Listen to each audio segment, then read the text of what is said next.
Hey everyone, how are you doing tonight? My name's Spencer, and welcome to Best Ball Draft Addicts. Tonight, I am on my journey to finish out and close the draft season in the Dinger, and we are 13 days away from the regular season starting, and I have 33 drafts to do. This is draft number 127. Sorry, 23 drafts to do, and so yeah, I'm getting there. We're going to be closing it out. Hopefully, we'll get a couple of them in tonight. Watching Team USA right now handle their business, which is awesome. Tonight, I'm very excited because we've got two guests on tonight, both of whom have been on here with us before. We have Mr. Cory Lee and the one and only Jeremiah Duggar. And so, without further ado, let me go ahead and bring on Cory. What's up, buddy?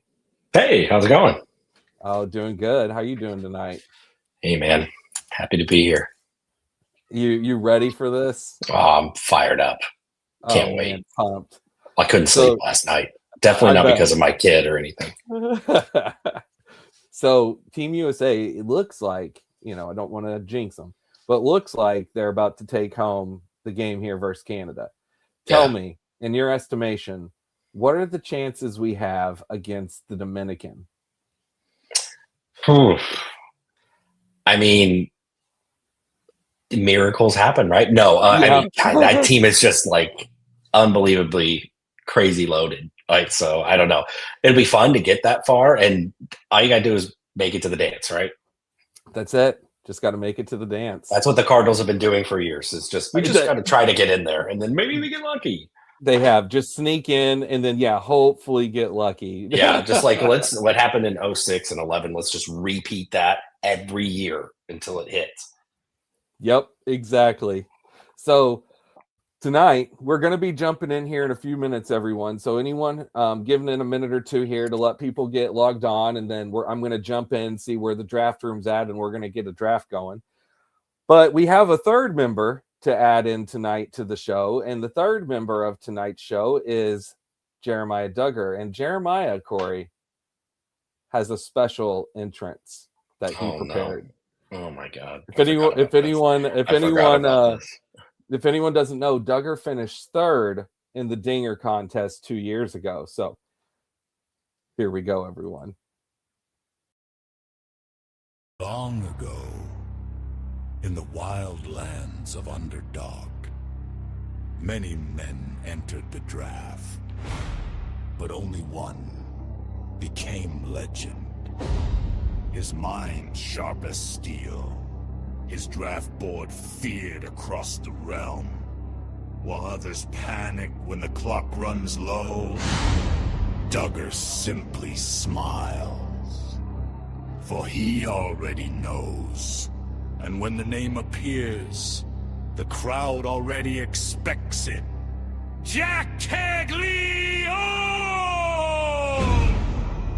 Chosen again and again and again.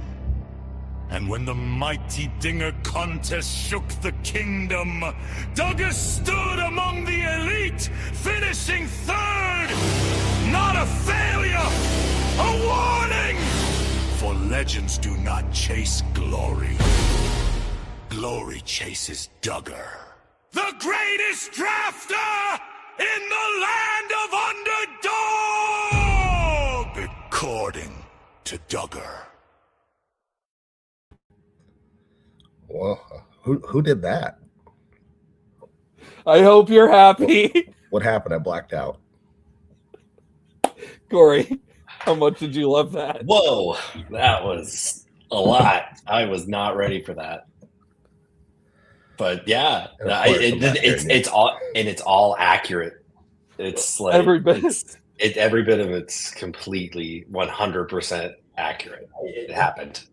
Yeah, that did happen. Like, every bit of it's. Oh, Duggar, you're echoing. Echoing way behind. What is this, amateur hour? What are you doing over here? Come on, Duggar. You're the legend. I guess so. I mean, that's what the video says. That is what the video says. Must be true. Oh, that was funny. All right. And Brad, that was inspired by you, by the way. I don't know if he's on here. Joey, what's up, bud? Okay, so I'm gonna jump in. I'm gonna see what the draft room's looking like. Let me see where we're at here. Okay, 7 more. Everyone, jump in. Go ahead. Jump on in.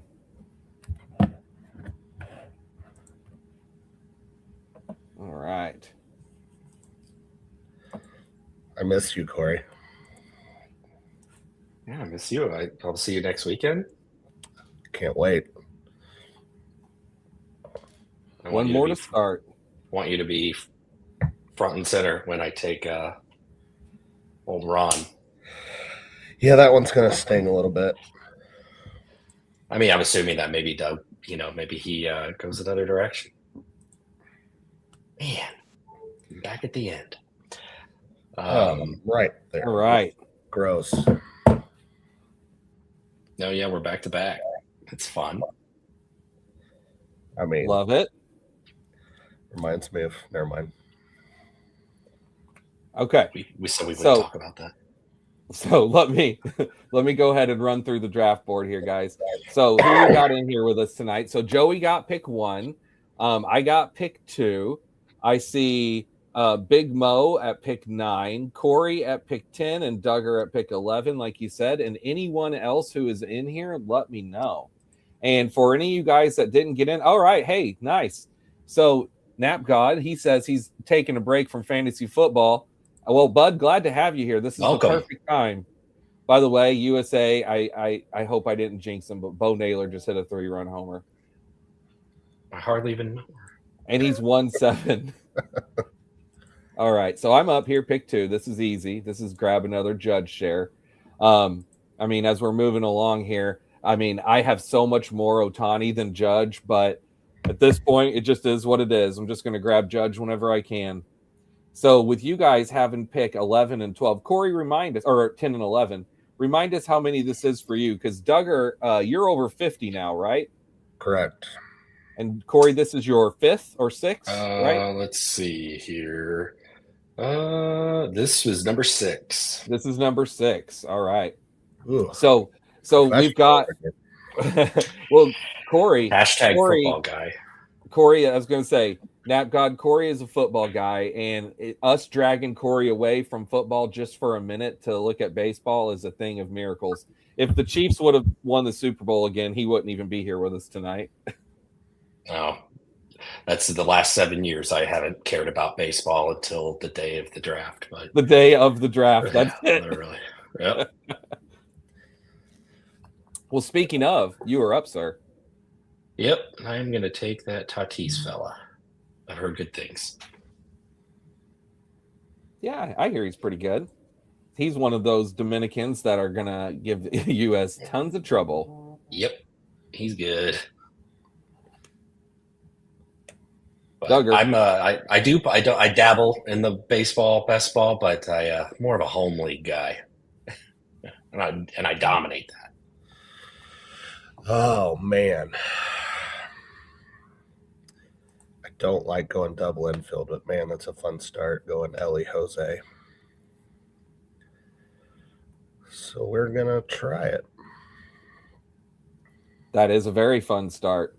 And Cory, what you looking at now? I mean, Vladdy staring me right in the face. Hey, Tatis and Vladdy, you've done it before on this. Yeah, but actually, I don't have any gunner. Is that bad? Is that weird? I don't think I've done gunner yet. No, nothing wrong with that. I'm going Vladdy. Whatever. Take So- the guys. By draft 6, I don't think you need to worry about diversification. No, I don't I'm think just going so. all in. Nat God says, what do you guys think about divisional stacks? Well, I'll tell you, you're speaking my language because I love crazy stacks. And I think that divisional stacks actually can work out pretty good. The question is, what division are you targeting? I mean, are you targeting a strong division with a lot of good offenses? Are you looking at doing your pitchers and your hitting or just your hitting? You know, just interesting. But there's different ways to think about it. Duggar, you like doing all sorts of crazy stacks. You done any divisional stacks? I don't know that I've forced a divisional stack. We'll see what happens here. I tried to do stacks based on common birthdays. It's a bold Just trying to strategy. get guys that Biden. have the same birthday, or maybe like within at least a couple days. It's gone poorly so far. Spencer, but the important thing is you've tried. But I'm trying it, throw everything against the wall. Hey, just again, not having been in a lot of these, but Skeens at the 2-1. Thoughts on that? So I've done it. I was going to say, it's not super rare, but I would say it's probably something that's done maybe 1 out of every 10 drafts that you're in. You'll see every once in a while, there's pitcher that goes. I was going to say, but does that happen if Scooble is still there too? And how often are you seeing Skeens ahead of Scooble?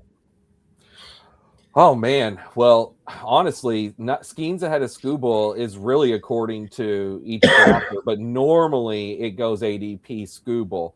But we've seen in our streams, we've seen Skeens go, and just out in the draft streets, I've seen him go a lot before out in the draft streets. Spence, I was looking back. I did do a Braves Nationals Mets stack. And you did? Okay. And a Braves Phillies Washington stack as well. So whenever you did that, did you do pitching too? Or was it just the hitting? Just hitting. Just hitting, yep. I believe I did a Cincy stack for pitching on one of those builds. I know. I that's what I was going to say, is I know that I've done plenty of stacks where it's the hitters together, but not the pitching. And then if you are looking at pitching, then really what you're looking at is individual team pitching. If I was going to stack a pitching division, I would say it's probably, oh gosh, let's think about this a second. My first thought was the AL Central, since that probably has the weakest hitters, but the NL Central has some weak lineups. I was going to say, I think NL Central might be my favorite pitcher stack. I think the NL Central has the better pitchers, the most available throughout the draft. So if I was going to do a divisional pitching stack, I think it'd be NL Central. Plus, they all get to pitch against the Cardinals, so that's one of the weak lineups. Terrible. I mean, are you kidding? Good. You don't think that Jordan Walker and Nolan Gorman are going to lead us to the promised land this year, guys? Come on. Well, I'd love to see it. Well, spring has said it's not going to happen. I'll tell you who from the Central Division has been killing it in spring, and that's my boy Matt McClain. Have you guys seen him? Oh, yeah. Oh, boy. Cory's hitting everything every day. Is he? Yeah? Yep. Good for him. All right, you're up, sir. What you looking at now to go with Tatis and Vladdy? You going to add another Dominican? Whoa. Like we have to go there. You are. He is. Nice. I did. I'm glad you did that. Team Dominicana, baby. I was going to go triple infield and hate my life, so thank you. You're welcome. No, I love that. I think that's phenomenal. Yeah. Going with the Dominican build. Duggar. Yes. There it is. Well, I was waiting on you to pick. You couldn't say something. Wow. I was deep in thought. Brandon Nemo's from the Dominican, right? Yes. Yeah. Yep. Yeah. That's another good one to add on there. That's who that just screams Dominican to me. Yeah, there's no chance. The U.S. has no chance. This is even assuming they get past Canada today. No chance against the Dominican. I would love if they did, but the Dominican Republic is maybe one of the best baseball lineups I've ever seen. It's so good. And they play with such confidence. I mean, it's just, honestly, it's impressive to watch. It really is. Our Team USA, to me, it just always feels like they're just waiting for someone else to hit a homer. Whereas, like, the Dominican, every single guy goes up there and you just know that they're going to have an amazing at bat and get on base. And they don't even care. They're just like, just get on base no matter what. I don't know. That's just the way I feel from watching them. Core, who'd you grab? Soderstrom? Yeah, Soderstrom. Yeah, I loved the infielders there. I just didn't want to go with another one. I wanted to grab. I honestly, these last two rounds have loved this pocket of infielders, and it's, I don't know, when I got back, it's like I kind of hate drafting like that, but I did it anyway. I really prefer to go just always try to go best player available instead of drafting him need, but Yeah, absolutely. Okay, so we're coming back around here. all right. Let me What do you see. got your eye on, big dog? So I got my eye on another Dominican player here, but I don't think I'm going to do it with my first one. I'm going to go with the Team USA guy. Guess what? I'm going with my boy in this draft, Mr. Buxton. Come on down. There it is. I mean, what's your percentage up to now? Good question. Good question. Let's go see my dinger percent. I got my builds up here. Let's see the board. Buxton, 12.7%. I was at 6% Christian Yelich, 8% Brandon Nimmo, and then 12%, well, almost 13% Byron Buxton. But keep it coming, baby. All right. So we got a question. Yeah, we got a good question in the chat after you make your pick. Okay. So this is the other Dominican guy who I was going to go ahead and grab because I don't have very much of him, and I'm wanting to get some more. I only have, let's see, where's he at? Where's old Mr. Sanchez at? 6.3% of Christopher Sanchez. I'd like to get that up a little more here in my final 20-something drafts. Uh-oh. The Judge? Nope. I thought Judge just homered. Okay. Let's get back over here. So Nap God says, why are infield projections higher than outfields? Well, that's a good question. So I will tell you most likely it's just because of at-bats. Projected at-bats for most of the guys is the reason why. And the more at-bats they're going to be projected with, the more points they're going to be projected with, kind of that simple. As far as overall, there simply is more infield than there are of outfield. I mean, if you think of it that way too, there's just more infield positions. You know, you've got first, second, third, short, that's 4. You add into that catcher, that's 5. And in the outfield, you have the 3 starting positions in DH. But how many teams actually have 3 good outfielders compared to good infielders? I mean, really, it's a lot less. Most teams have 1 or 2 good outfielders. So you just overall have less good outfielders and more good infielders. There's also another reason why push infield in these to the end and take a lot of infielders in the final. You know, take 5 or 6 infielders, maybe 4 or 5 infielders in the final 10 rounds. Okay, I'm gonna keep on. I'm going. Keep it going, baby. I love it. Oh, dude, Dominican and Soderstrom. What a fun build that is. Rocket Sauce says, I've been trying to stack, but you mofos are tripping. Sorry, bro. So just based on draft right in the middle. Stack, I am going to force that one a little bit. And this one, F you, Spencer, I'm doing it if it happens. Oh, the guy who I just said, I hear you. No, I didn't hear who you just said. Oh, I think I know who you're talking about. Oh, yeah. Is it happening with this pick? Yep. No. Yeah, I'm going to do it. I don't care. Yeah, again and again and again. Well, you've literally, his ADP has doubled in the last 2 weeks. 3 weeks, went from, 110, 117. Now it's into the 60s. So you've been sniping me for the last 2 weeks. I'm not letting you do it tonight. No, that's all right. You would have happened again if you'd have let him go, because if he would have fell down to the end of this round, there's no way he was wrapping around to you. Oh, no, I know. I absolutely know. So Rocket Sauce, he's right in the middle at pick 6, and he's got Schwarber, Gunnar, Matt Olson, Springer, and Logan Webb. Well, Rocket Sauce, you know what? You have the anti-stack team, so I love that. I was looking earlier at some of my builds, and I have quite a few where I was going through where I don't have any stacks at all. And you know what I've been trying to do the last couple days? Since our last stream, we had Duke Dean on in the second one, and he was talking about doing 9 pitcher builds. And I've decided to try it out. I've gone 3 straight drafts with 9-6-5 builds, and I've actually really liked how they've turned out a lot. It's first 3 of those builds I've done this whole tournament. I saw your first 2. I absolutely loved them. And honestly, the argument to having unique builds, especially if you're going to do this many, is to do anti-stacking, because so many people do just kind of get in the routine. And Oh, got to stack, got to stack. I mean, you don't have to stack.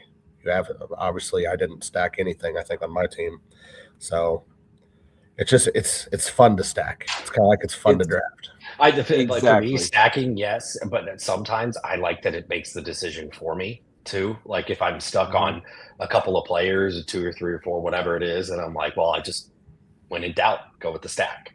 Yep. When in doubt, go with the stack. You better believe it. And honestly, when you stack, also, it helps you diversify. So, like, for a high volume drafter like me, sometimes I can go against what I normally do just to throw a teammate pair of someone that I draft less than normal. TDK, what's up, buddy? Glad to see you in here. He says, glad you took on the pitcher build idea. Seems legit. Absolutely. Almost tried it out. Didn't even realize it was me. Okay, it is back to me. We're not getting Profard anymore, right? He's dropped down the list. He's dropped down the list. Yes. You do have to still. I don't know where Hunter Green is, but he was still up there the other day. Okay. I can't help it, guys. I took Buxton last time. Let's just do it again. Let's just add another Mike Trout. Why not? Let's just assume all the risk and the upside in the world and bring it on. Scared money don't make money. That's right. So, as I'm looking to come back around here now, I have almost no Geraldo Perdomo, and now that we are getting down to the nitty gritty, this is where I'm trying to decide: do I go with some guys who I have almost none of, or stick with my favorite plays and just try to keep building the best lineups? And I do not have to worry about Geraldo Perdomo. So Chris Sale is my most common pick here. I do like taking Dylan Cease, but I can't let this guy get back down to Duggar. I got to grab. He wasn't making it to you past me. So I had to do it, man. Vinny P, our boy, crushing dingers. I'm the Vinny P guy.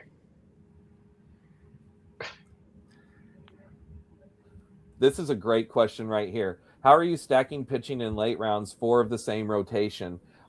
There's a few teams that are good to do that with. I can tell you right out of the gates. Cincy's a good one because you can Hunter Green was there early, but you can take Chase Burns and then you can get Lodolo and a few rounds later, and then you can get Brady Singer, and then you can get Duggar. Who's the other one? Who's Sorry, the I had other? a small Red child in the room asking me questions, and I wasn't paying attention. There's one more. I'm blanking on it real quick.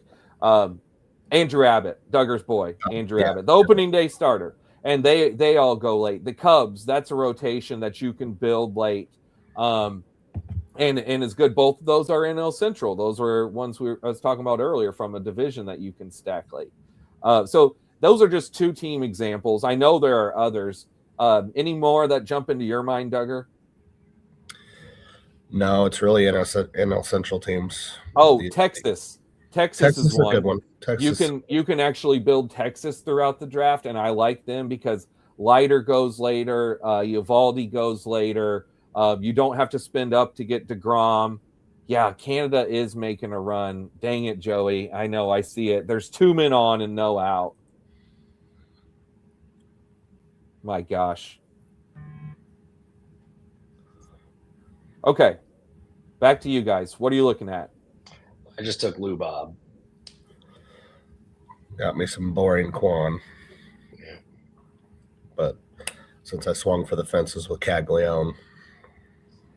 Well, and did you even think about him being a teammate pair with Jose Ramirez? Well, yeah, I wasn't calling it out. That's why he was starred, but it's fine. Yeah, well, there's that too. So it always helps whenever you can add that in, and that's a great example of it, where you didn't have to reach to do it; it fell to you. What you looking at now? Well, Bregman, I don't have a ton of him. He would actually make sense for the team, but I don't really like going this deep without a pitcher, so I'm going to take Luzardo. There it is. All right, Cor. I'm going to go with going to go old on this one. Go with Mr. Jacob DeGrom. There he is. So if you decide you want to try the Texas thing, you can take a look at it as we move along this draft. I've done it many times. I mentioned the Cubs. I'm trying to think. I know there's one other team that I'm looking at. Honestly, the Yankees. The Yankees are one that you can do it with, especially on if you decide you want to take any of Rodon or Cole. And then you've got the late Ryan Weathers. No one hardly ever drafts Luis Heel. So you can do the Yankees. That's one I know you can also wait and build if you choose. I don't know about doing a full build, but like 4/5 of a Seattle build isn't too bad. Oh yes, you can do Seattle. You could just kind of leave out Bryce Miller unless you just want to grab Bryce Miller. Now, I'll tell you something I wanted to bring up, Duggar. We talked about this the other day, and he just went right after Cory, and that's Mr. Spencer Strider. So all draft season, I have been staying away from Strider based off how he last year, the entire time, not taking a share of him. And I've also been saying I want to see Spencer Strider give me a reason to say that things can turn around and he can come back to who he was. And I've been waiting. And so far this spring, I've not seen that. I hadn't seen that convincing thing until the other day. On Wednesday, whenever I was off, I was watching the games. Strider pitched, and I made a point to watch him. It was one of the couple games that were streaming, and Strider looked awesome. His fastball had life to it. It was only going about 95, 96, but it had life, and he was mixing in great breaking balls throughout. He looked good. And so I told Duggar after, I was like, well, here it is. This is the moment. Things have now officially changed, and I will draft Strider. So since then, I've done it twice. The last couple days since Wednesday, I've taken him 2 times. So from no shares to 2 times. I was between him and it was DeGrom. Yeah, it was DeGrom and Strider was who I was between. And yeah, I've taken Strider already in a few, so I went DeGrom. Yeah, I haven't been scared from the beginning. Okay, no, when I say I got scared, but I didn't start scared. How's that? No, well, you never start scared. No, I don't. No, I don't. I think that's called regret. No regrets here. Yeah. So speaking of that, I'm going with one of my other boys, going ahead and grabbing another Varsho share. He's going to finish as my top drafted outfielder, just like Cags will finish as Duggar's top drafted outfielder. And Varsho, he's crushing it this spring too.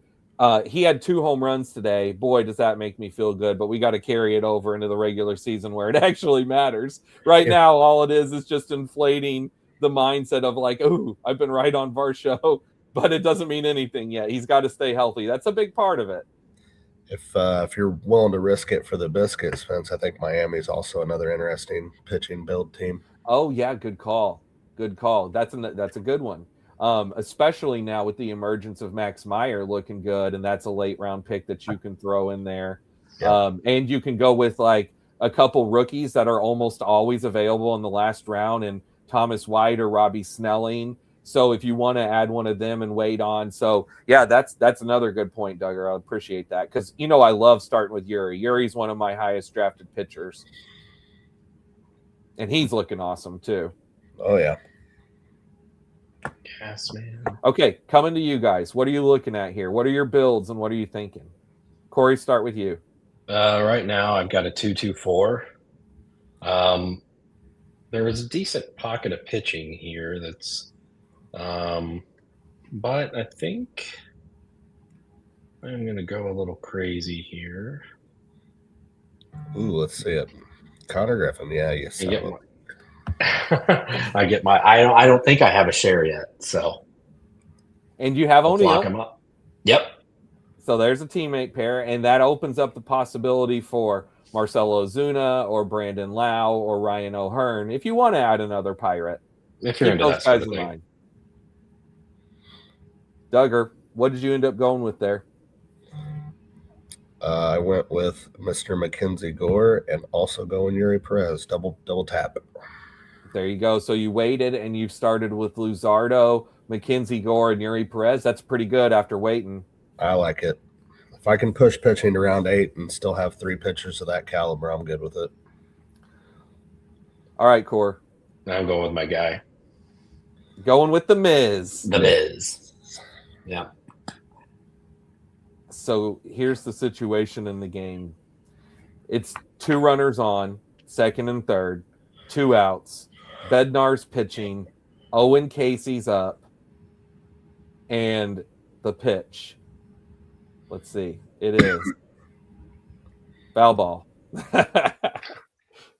I think I saw a stat just like on Twitter about Raleigh and the pass ball. He didn't have a single pass ball the entire season last year, and this one just happened on this one. So I don't know, pretty interesting there. You know, I have not been nervous about Cal, and I shouldn't be based off of just whatever watching him in the World Baseball Classic. But I can't help but say that since the whole, Randy Arozarena handshake thing, just vibes, him not looking super great here in the WBC, coming off of this absolute record-breaking season, I can't help but think, maybe I should be a little bit concerned, because I've not been concerned this whole time. Yes. So I don't know. Joey says Owen Casey's hitting close to 500 in WBC. Yeah. Owen Casey's been crushing it. It's still 2-2. Owen Casey is an interesting guy who also is available late. I took him a few times after he got traded to the Marlins, and then I've noticed he's not been drafted much recently. Dr. Flush says, are you stuck in the Athletics due to their playoff rounds 1 and 2? The Athletics, I will tell you, they are one of my favorite teams to draft from, but it doesn't really have anything to do with their playoff week matchups. For me, it solely has to do with the fact of them playing in that minor league park, and I like to take their hitters, but I do not take their pitchers. All right, it's back to me. So something that I am doing again with this draft, and I just took an Athletic, by the way, and Shea Langoliers. So I'm doing it again. I'm going to do it. I'm going to do 4th draft in a row. My plan is to do another 9-6-5 build and see how this works. I really have liked the way that my first couple have turned out. I currently have my 5 outfielders done. I've got 4 of my 6 infielders, so now I can start loading up on pitching and then just mix in a couple more infielders along the way and see how this turns out. So this is going to be a fun build. I'm going to start it off immediately here with Michael King, who I think is a great dip in value right now. I could see him being someone that we look back being like, man, why did Michael King go in the 120s? Hey, I have a question. Yeah. Dumb question, but player starts, so they're an infielder, but they get moved at some point, or they start the season in outfield or early in the season and play majority outfield. Are they just locked in infield the entire year? Yes, they're locked in. That's what I thought. No, that's not a dumb question. It's a really good question, especially for a lot of people like you who play mostly other types of fantasy leagues and not Underdog. But yes, whatever their position is, that's what it is in that tournament, because it can even change in different tournaments. So, for instance, Cory, they have a tournament called the Eliminator. You know the Eliminators. You've done those in football. And in the Eliminator tournament, Noel V. Marte is listed as an outfielder, whereas he's an infielder here in the Dinger. Mm-hmm. So that's just one example. But there are some, but during the season, as soon as they not during the season, as soon as they start that particular draft, that's what the guys will be for the whole year. Okay. But no, very good question. Ooh. Okay. So as we're coming back around here, you guys both have pretty good. You guys each have 3 pitchers, correct? Correct. Yes. And both of your 3 pitchers, I like quite a bit. Reagans, DeGrom, Mizorowski, Luzardo, Gore, and Yuri. So are you looking to add another one here or going back to hitting? Let's see, Cory, you've got 4 outfielders. Duggar, you've got 4 outfielders. Yeah, what you looking at? Yes. This is exactly what I was looking at right here. Had my eye on for a long time. So Cory was sitting back on Dylan Cruz, and he fell to him. Yeah, happy with that. Well, I was going to take Doyle, but since he's gone, I had me another teammate pairing. Oh, Doyle rules. Oh, Doyle rules. Doyle, I got a feeling your whole family's going down. So your teammate pairing is with Seiya. Now, Yep. is there any other Cubs that you want to look at potentially adding along the way, or nah, that's it? Like, are you a Nico guy? Yeah, I'm torn between Ed and Nico. Well, not anymore because I was going to take Schittler and he's gone. So yeah, I'm gonna. But I also like John Cooley. But I do really like Nico, so You're going going to to go say ahead and his grab name him. so differently next weekend. What I don't know what you're talking about. Speaking of, Cory, make this pick real quick, and then I don't know if either you heard this. If anyone did, it was Cory. Who are you taking? Castillo. Oh, just locked and loaded, Luis Castillo. Yeah. So Cory, I'm sure you heard this, but how about the fact that Travis Etienne is not pronounced Etienne? Apparently, he has said his name is Travis Achan. We're supposed to say it like Devin Achan. Yeah. So it's now Travis Achan. That's how we're gonna have to start saying his name. I collectively, everybody's like, no, I'm not going to do that. Yeah, no. It's ETN. Or it's Etienne. Yeah. I know. Like, it took, Don't ever do that took again. forever. Yeah. It was, as far as like Achan, it was funny that year in Madden too, because he didn't make the correction until like right before the season started. And that year in Madden, when you're playing, the announcers, like depending on the announcer, they flip back and forth between Achan and Achan. And you never hear that in games where they mispronounce the name, but they even had it in Madden as Achan before he decided to correct everyone. Yeah, no, I thought that was crazy. I heard that earlier today on Twitter. I saw the little like press conference of him talking, and I was like, oh, well, that's interesting. Well, then it's like, or like Kelsey, whenever he said it's actually pronounced Kels, but I've just never always gone with it. And like, no, everyone's like, yeah, you're Kelsey. I'm not gonna ever call you Kels. Yeah, never. Travis Kels. No, sorry, we're not buddies. Yeah. Well, you and him are, Core. So yeah, I know we're tight. You got an invite to the wedding. You're going to the wedding. I'll be at the wedding. Don't you worry about that. Yep. One way or another. One way or another, I'm gonna be at that wedding, and maybe I'll be escorted off the premises. Who knows? Though it's fun. It's fun. Wait till they see the gift I bring. It's gonna be awesome. Hope they like gift cards to Chili's. Getting them gift card to Target. Yeah. Yep. Yeah, so as a fan, how you feeling about them jumping ship to a new stadium?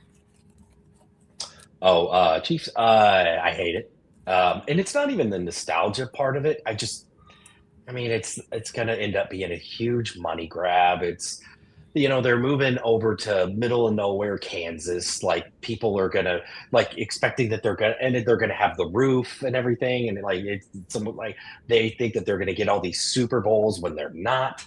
Like, despite you can make, and I'm sure they'll get one, but like, how often are they gonna want to host? Like, you can host in Miami or rural Kansas.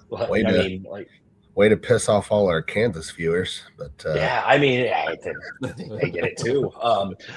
Two, it's gonna end up being such a huge money grab. Like season ticket holders it's gonna end up being PSLs and personal seating licenses, if you don't know what that is. But it's gonna be PSLs for season tickets. It's gonna be the tailgating is not gonna be the same. I don't know. It's sad. I don't know. It's a bummer. Well, so in other words, he hates it. He hates it. Yeah. I'm all for it. I love it. I'm really happy that they did it, because I've been saying for years now that the Hunt family doesn't have enough money and they need more. Yeah. You've been trying. That. You've contributed a lot of your own personal funds to that. By the way, I see now you got me talking Chiefs. Duggar. I knew it. The owner, his daughter is dating Trent Green's son. Talk about a Kansas City royalty, Like, what? Man, that's the wedding. And move over, Travis and Taylor. Man, Murakami fell all the way down. What a great fall. That's an awesome pick, Corey.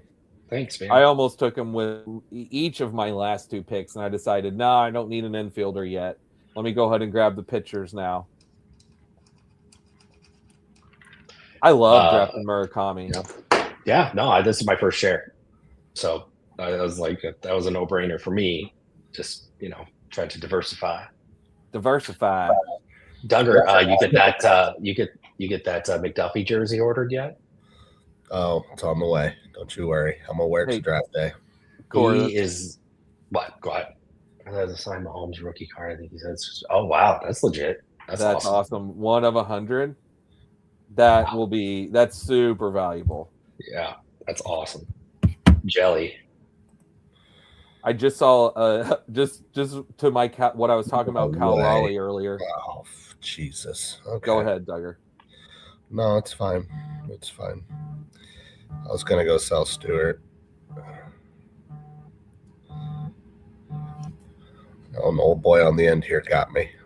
He sure did. Gotcha. What I was just about to say with Cal, I had said the thing earlier, and in my Bubba and the Bloom Discord, I just saw a notification come across that says Cal Raleigh is up for least valuable player. It's like, yeah, it's not looking good. He did hit a foul home run earlier. They got out of that. Wow. Oh yeah, they got out of it. Yep, they got out of it. Whew. Oh. Yeah, Duggar. We just haven't talked enough about that trade. Like that's been a huge. Did not see that coming. Yeah. Also, I'm glad you guys didn't just pull up Ravens and say, actually, never mind, he didn't pass a physical, I guess. Right. How about that? Spencer had to listen to me rant about that the other day and how ridiculous that is. And they just exposed a gigantic gap in NFL free agency. Oh, huge gap. Huge. NFL should be embarrassed. Huge. But yeah, you guys got McDuffie now. That's exciting for you. Like, imagine, you get to. So Duggar's a Rams fan. Paying a slot corner. Hey, $31 million. Okay. First of all, I'm a Rams fan. I'm used to overpaying for the wrong players as it is. F them picks. And F them picks. Yeah, it's fine. I still it's so fun. Every time I see the Rams at pick 13 too, looking at stuff, I'm just during the NFL draft last year, when Atlanta made that trade, I was screaming at my TV of why don't the Chiefs get to do stuff like this? We the second they did it, I was like, the Rams just got probably a top 15 pick next year. I knew they would. Yeah. And old James Pierce is who they made the trade for, Atlanta, and he is incarcerated. Yeah, did not work out. It's not looking good. It's a pretty messy situation there. Gosh, sorry, football. Dang it. Yeah, stop it. This is why we are. Well, Duggar, you're the one who's getting him riled up on football. Yeah, for crying out loud. Just just look at this last week. I mean, don't get me wrong. I love baseball. Love baseball. But this last week of the first week of free agency is more exciting than anything that's happened in baseball in the last year, World Series included. That's not a knock on, but that's really just a knock on Manfred. F you, dude. Make the product better. The World Series was awesome, Corey. You're wrong there. I know. I'm just kidding. I'm kidding. But it was actually a good playoffs. It really was. The playoffs were awesome. Just the end results of the World Series. WBC has been awesome, too. Yeah. I mean, dude, the end result, you're just saying because the Dodgers won. Yes. The actual end of the game was epic. Yeah. The actual last ending of that game was so good. And honestly, the Blue Jays Mariners series leading into was also phenomenal. Yeah. Yeah, I was rooting hard for Mariners. I was fine with Blue Jays too.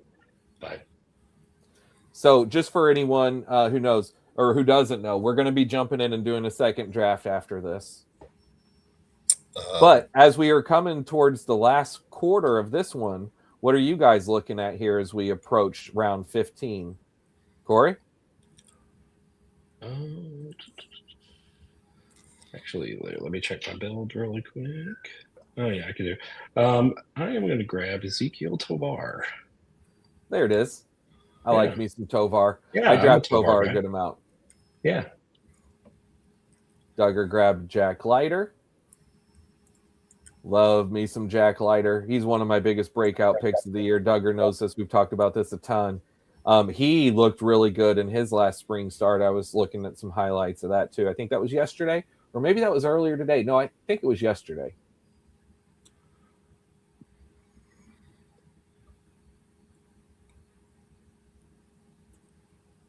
Okay.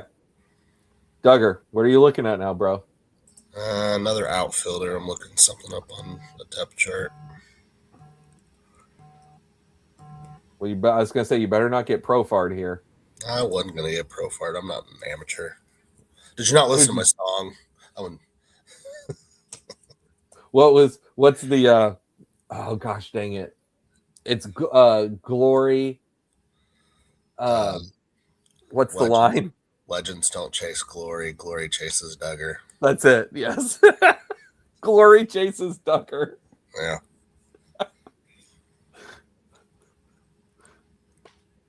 Finish third. Not a failure. I had to pop Cory in occasionally through it just to see his face. Well, unfortunately, I was still loading from my phone to my computer, so I didn't get to see Cory's reaction. I'm a little upset about it. You can go back and watch the stream. It was great. Okay. Okay. As we're coming back around here, so I am going to be mixing in 2 infielders soon. There's a couple guys that I have my eye on, but I can also push infield to the very end. But there's some late pitchers that I'm wanting to get some shares of. So, by the way, doing this push pitching build, like take Sanchez and push pitching, I love the pitching that I've got so far. I mean, these last several rounds, King, Lodolo, Flaherty, Tetsuya, Imai, and Glasnow. Taking the upside with Glasnow. Imai's looking amazing, and he's been one of my favorite picks this whole time, and I'm so glad about that. He's not gave up an earned run yet in spring. I don't even know if he's gave up a hit yet. He's been killing it. Yeah, great name, too. Great name. You know I'm here for the name value. All right. 60% of the time, it works every time. Every time. He improvised that line. I know. I saw that the other day. Yeah. And Will Ferrell's reaction was genuine, where he's like, yeah, that doesn't even make sense. It doesn't make any sense. Yeah, he was just trying to get him to break. Yeah. A consummate professional. Oh, the outtakes for Anchorman 2. Not a great movie, but the outtakes were fun. Oh, man. I like that one scene. I got 2 different. And actually, I just sent Anchorman 2 gift to Spencer last night. Anchorman 2. I rewatched it. None of us liked Anchorman 2, but I rewatched it at one point last year, and I hadn't seen it in like a decade. It was way funnier than I remembered. There's a lot, even though there's plenty of bad. There's plenty of funny stuff throughout it. I'm sure there is. It's just Anchorman 1 sets such a standard. Yeah. Sure. So I'm going to take someone I've not taken yet. This is a 0% guy. I'm going to add one here of Jose Soriano in this deep pitcher build. And as I'm moving closer and wanting to add some shares of guys that I don't have, there's one right there. Proud of you. A few more guys starred. Thank you. Few more guys starred here. One of the people that's been a really popular late pitcher name here recently has been Kyle Harrison for how well he's done in the spring. Either you guys seen anything about that? I don't think I have. No, not really. Well, I saw earlier he gave up quite a few runs today, but I don't know what that meant as far as if his stuff was good or bad or whatever. It's spring training, but I've been hearing really good things since he went to the Brewers, and Lord knows the Brewers are really good at taking pitchers that aren't that great from other organizations and making them great. That's one thing they are very good at. I mean, just look at Quinn Priester, and he's hurt. This is a big reason why Kyle Harrison even is looking like he's going to have a chance, is because of that. Okay, we're coming to your last couple rounds here.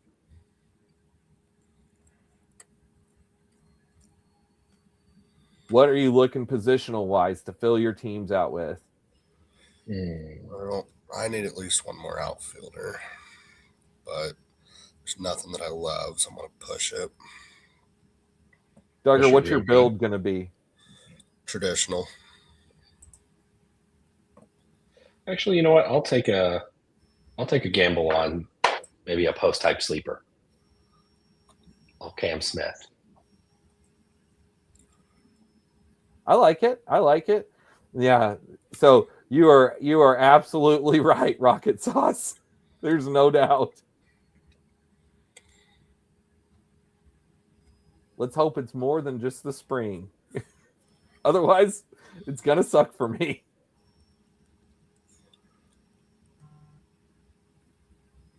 All right, back to you. Yep.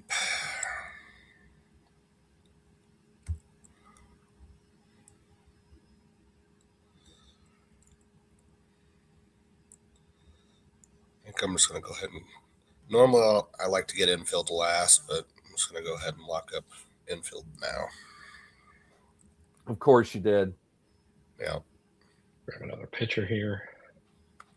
You're welcome. That's who I was torn between, but I've got too much. I need to back off. Well, I'll take it. I don't have too much of anybody. No. Uh-oh, we got a cat creeping up here. I'm going to take care of this for a second. Absolutely, Rocket Sauce. You are not kidding. That's why I say ultimately spring doesn't really matter. It doesn't. But so Cory, look at this story here. I watched Brandon Webb get shelled by the Brewers March years ago, and he went on to win the Cy Young that year. Yep, and I was a Brandon Webb boy. That's one of my guys. Oh my God, you love Brandon Webb. Brandon Webb right there. I love Brandon Webb. Okay, Brandon Cory, Webb and Craig Wilson. Craig Wilson was not one of my boys. Cory, tell the story that you told before that matches the Brandon Webb story. Sure. Yeah, it was Spencer and I were on the phone one time. I think we were both at our respective jobs, working really hard, talking on the phone about baseball. And Spencer was watching a spring training game. It was Cleveland, and it was Cliff Lee pitching, and he was like, I think it was Phillies. I think it was Phillies 2008. No, he won the Cy Young. Was it Cleveland? Cleveland. It was Cleveland. Okay. It wasn't Phillies yet. Yeah, and but Spencer was watching it and was like, I'm watching Cliff Lee right now, and he is done. Like, he just got shelled, and he looks awful. I mean, he's done. And he won the Cy Young that year. Yeah. He will never let me forget that. Yeah.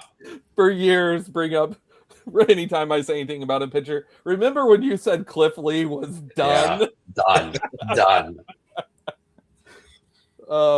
And I went and looked up, and I'm like, that year, Cliff Lee was like 28 years old or 29 years old. He was coming off of one bad season, and I watched him get shelled by like the White Sox or something. I'm like, he's terrible. Duggar, does this sound familiar? Spencer Strider? What? Exactly. Yeah. Exactly. What? But then there was also years after that of like Steven Strasburg, and every year I was like, I don't believe it. He's going to be great this year. And then you never gave up on. I never did. It paid off maybe twice. Yeah, I was going to say out of a 10. Yeah, there's a lot of guys that you hold on and it just never works. Duggar's the king of that. Duggar is actually the king of holding on to guys for too long and then letting go of them, and then they get good as soon as he lets go of them. That's what happens. Or they age, or they turn 25 and age out. Yeah, exactly. I was too old now. He's 26 years old. They're never going to. Oh man, and it really is one of my favorite things year over year at the drafts. Is like a guy like there's players. I need to actually write some names down this time of guys that Duggar and Brock like just gush over and fight over in the drafts and stuff, and then I will literally never hear their name again. Hey, there's a couple there that worked out. every once in a while. I mean, it happens, but it's just there's always these like, and you kind of the names come out, and I'm like, I never heard that name in my life, and I probably never will again. Well, it doesn't hurt that you start prepping the day of draft day. So Won 3 leagues. I know you're the football guy who wins baseball, and I'm the baseball guy who wins football. So That's It's because it matches all how well you pay attention in the regular season. And Cory is really good at managing his team during the year, which Duggar is terrible at. And why I do this. And Duggar doesn't have that much to do. This is why it's football, perfect. so Yeah, it's easy yeah. for him. Yeah. Yeah, I mean, it really is. So, yeah, I mean, I only play 4 main home leagues with these guys and stuff, and I won 3 of them last year. That doesn't happen really at all, and it just things lined up for me. But yeah, I mean, it is my preseason prep is weak at best, but in-season management is He knows Spencer's going to give me a list. There'll be a list printed at the day. I can mark names off. You look at keepers once they're turned in. That's it. That's all you need. I just pick up on a couple of guys that you guys are like really into, and then I'll just bid more later. That's it. That kind of thing. Hey, it worked out. Who are you taking for Mr. Well, not Mr. Irrelevant of the draft, but your own Mr. Irrelevant? Who's it going to be? Rocket Sauce left a Cardinal for you. Did Who'd you you go Kyle with? Harrison? I said Kyle Harrison earlier. Is that who you grabbed?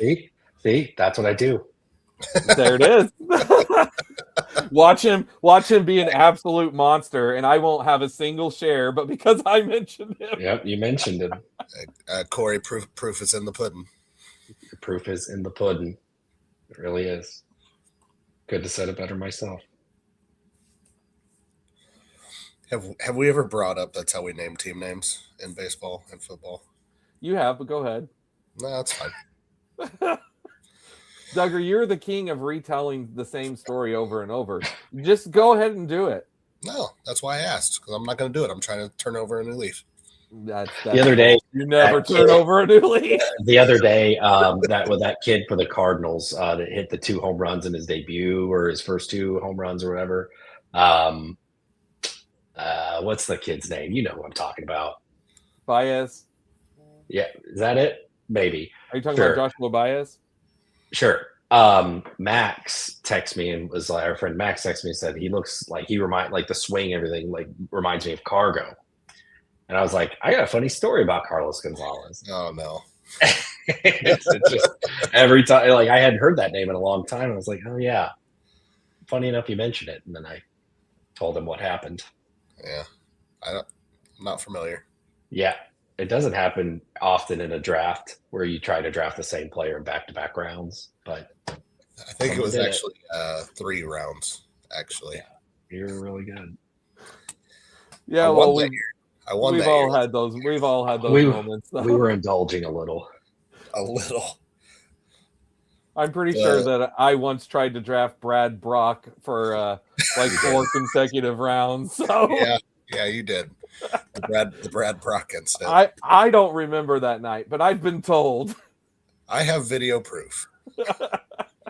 Yep, I have been told, and I've been shown some video, but for me, that night was erased. So, by the way, guys, we're still 5-3. U.S. is still up. We are in the 9th now. They brought Mason Miller in, so we should be good with Mason Miller in. So, for everyone who's in here watching, we're going to jump in another dinger. Before we do, we're going to do a quick team review. I'm going to look at the teams of the players who are in here. And Cory, you're staying on for another one? Cory, you're staying on, right? I didn't even ask. Yeah. Well, you don't have to. You don't have to if you can't, bud. It's no problem. So if you need to jump off, you're doing team recaps right now, aren't you? I'm going to do team recap. Yeah, go ahead. Okay. So we're going to start off with Joey at pick 1, and Joey went with an 8-6-6 build. So Joey going heavy pitcher. Crochet, George Kirby, Zach Wheeler, Blake Snell, Shane Baz, Reed Detmers, Max Meyer, and Ronaldo Lopez. Really like these pitchers, especially with going with Wheeler and Snell in this type of build. I think this 8-pitcher build is the perfect type of team to take the swing on if these guys are healthy. Guys, I don't know if either of you saw, but Zach Wheeler actually could be back within a few weeks. And I'm like, oh man, am I going to have that little of Zach Wheeler and he's only going to miss the first 3 weeks of the season? That's going to be crazy. But it is a possibility. And then the 6 infield, Alonso, Riley, Perdomo, Matt Chapman, Hunter Goodman, Jackson Holiday, with Shohei, Teoscar, Michael Harris, Ramos, Jung-Hoo Lee, and Mickey Moniak. Extremely solid, extremely solid. With the infield, because you have such a good top 5 and you had 5 by pick 144, that gave you that option to just take Holiday. And Holiday also could be back relatively early. And that's a good fall, pick 192. That was a fall that you just couldn't pass up, I'm sure. And I like me some Mickey Moniak as a final outfield. Good team, Joey. All right, pick 6, we got Rocket Sauce. He went with a 7-6-7. Tonight's starter for USA, Logan Webb. And then we've got Freddie P., Nolan McLean. Did either of you watch Nolan McLean pitch the other day? Mm-hmm. So, man, that first inning, he looked so good. So good. I hope that we see more of that and not more of the second inning. Yeah. It's a young pitcher. It's going to be ups and downs, but hopefully we'll have more ups. Emmett Sheehan, Ryan Weathers, Kodai Senga, and Ryan Nelson. Really like this pitching staff a lot. That's a good 7-pitcher build. You waited. You got some nice, intriguing pieces at the end. I like taking all of these guys down here. McLean's like one of my favorite picks of the whole draft season. And the hitters, the 6 infield, very strong. Oh man, this 6 infield is speaking my name here with these last 3: Okamoto, Barger, and Muncy. These are all top spin picks. Gunner, he took Gunner. You passed on Gunner, Cory. Rocket Sauce said, I'll take him. Mm-hmm. Matt Olson, Trevor Story, super good infield. Your outfield, Schwarber, Springer, Adele, Adolis, Rafaela, Abreu, and Colton Cowser. Other than Colton Cowser, I love every one of these. Colton Cowser, though, he could be good. I just have been staying away. I could be wrong. Do you have any Baltimore? You have Gunner. So that's a Baltimore pair. You've got a few pairs. Yeah, man. Really good, solid team, Rocket Sauce. And then who else was in here? There was someone else in the chat that was in here. Was it? Who was it? Guys, remind me who else was in here in the chat. Let's see.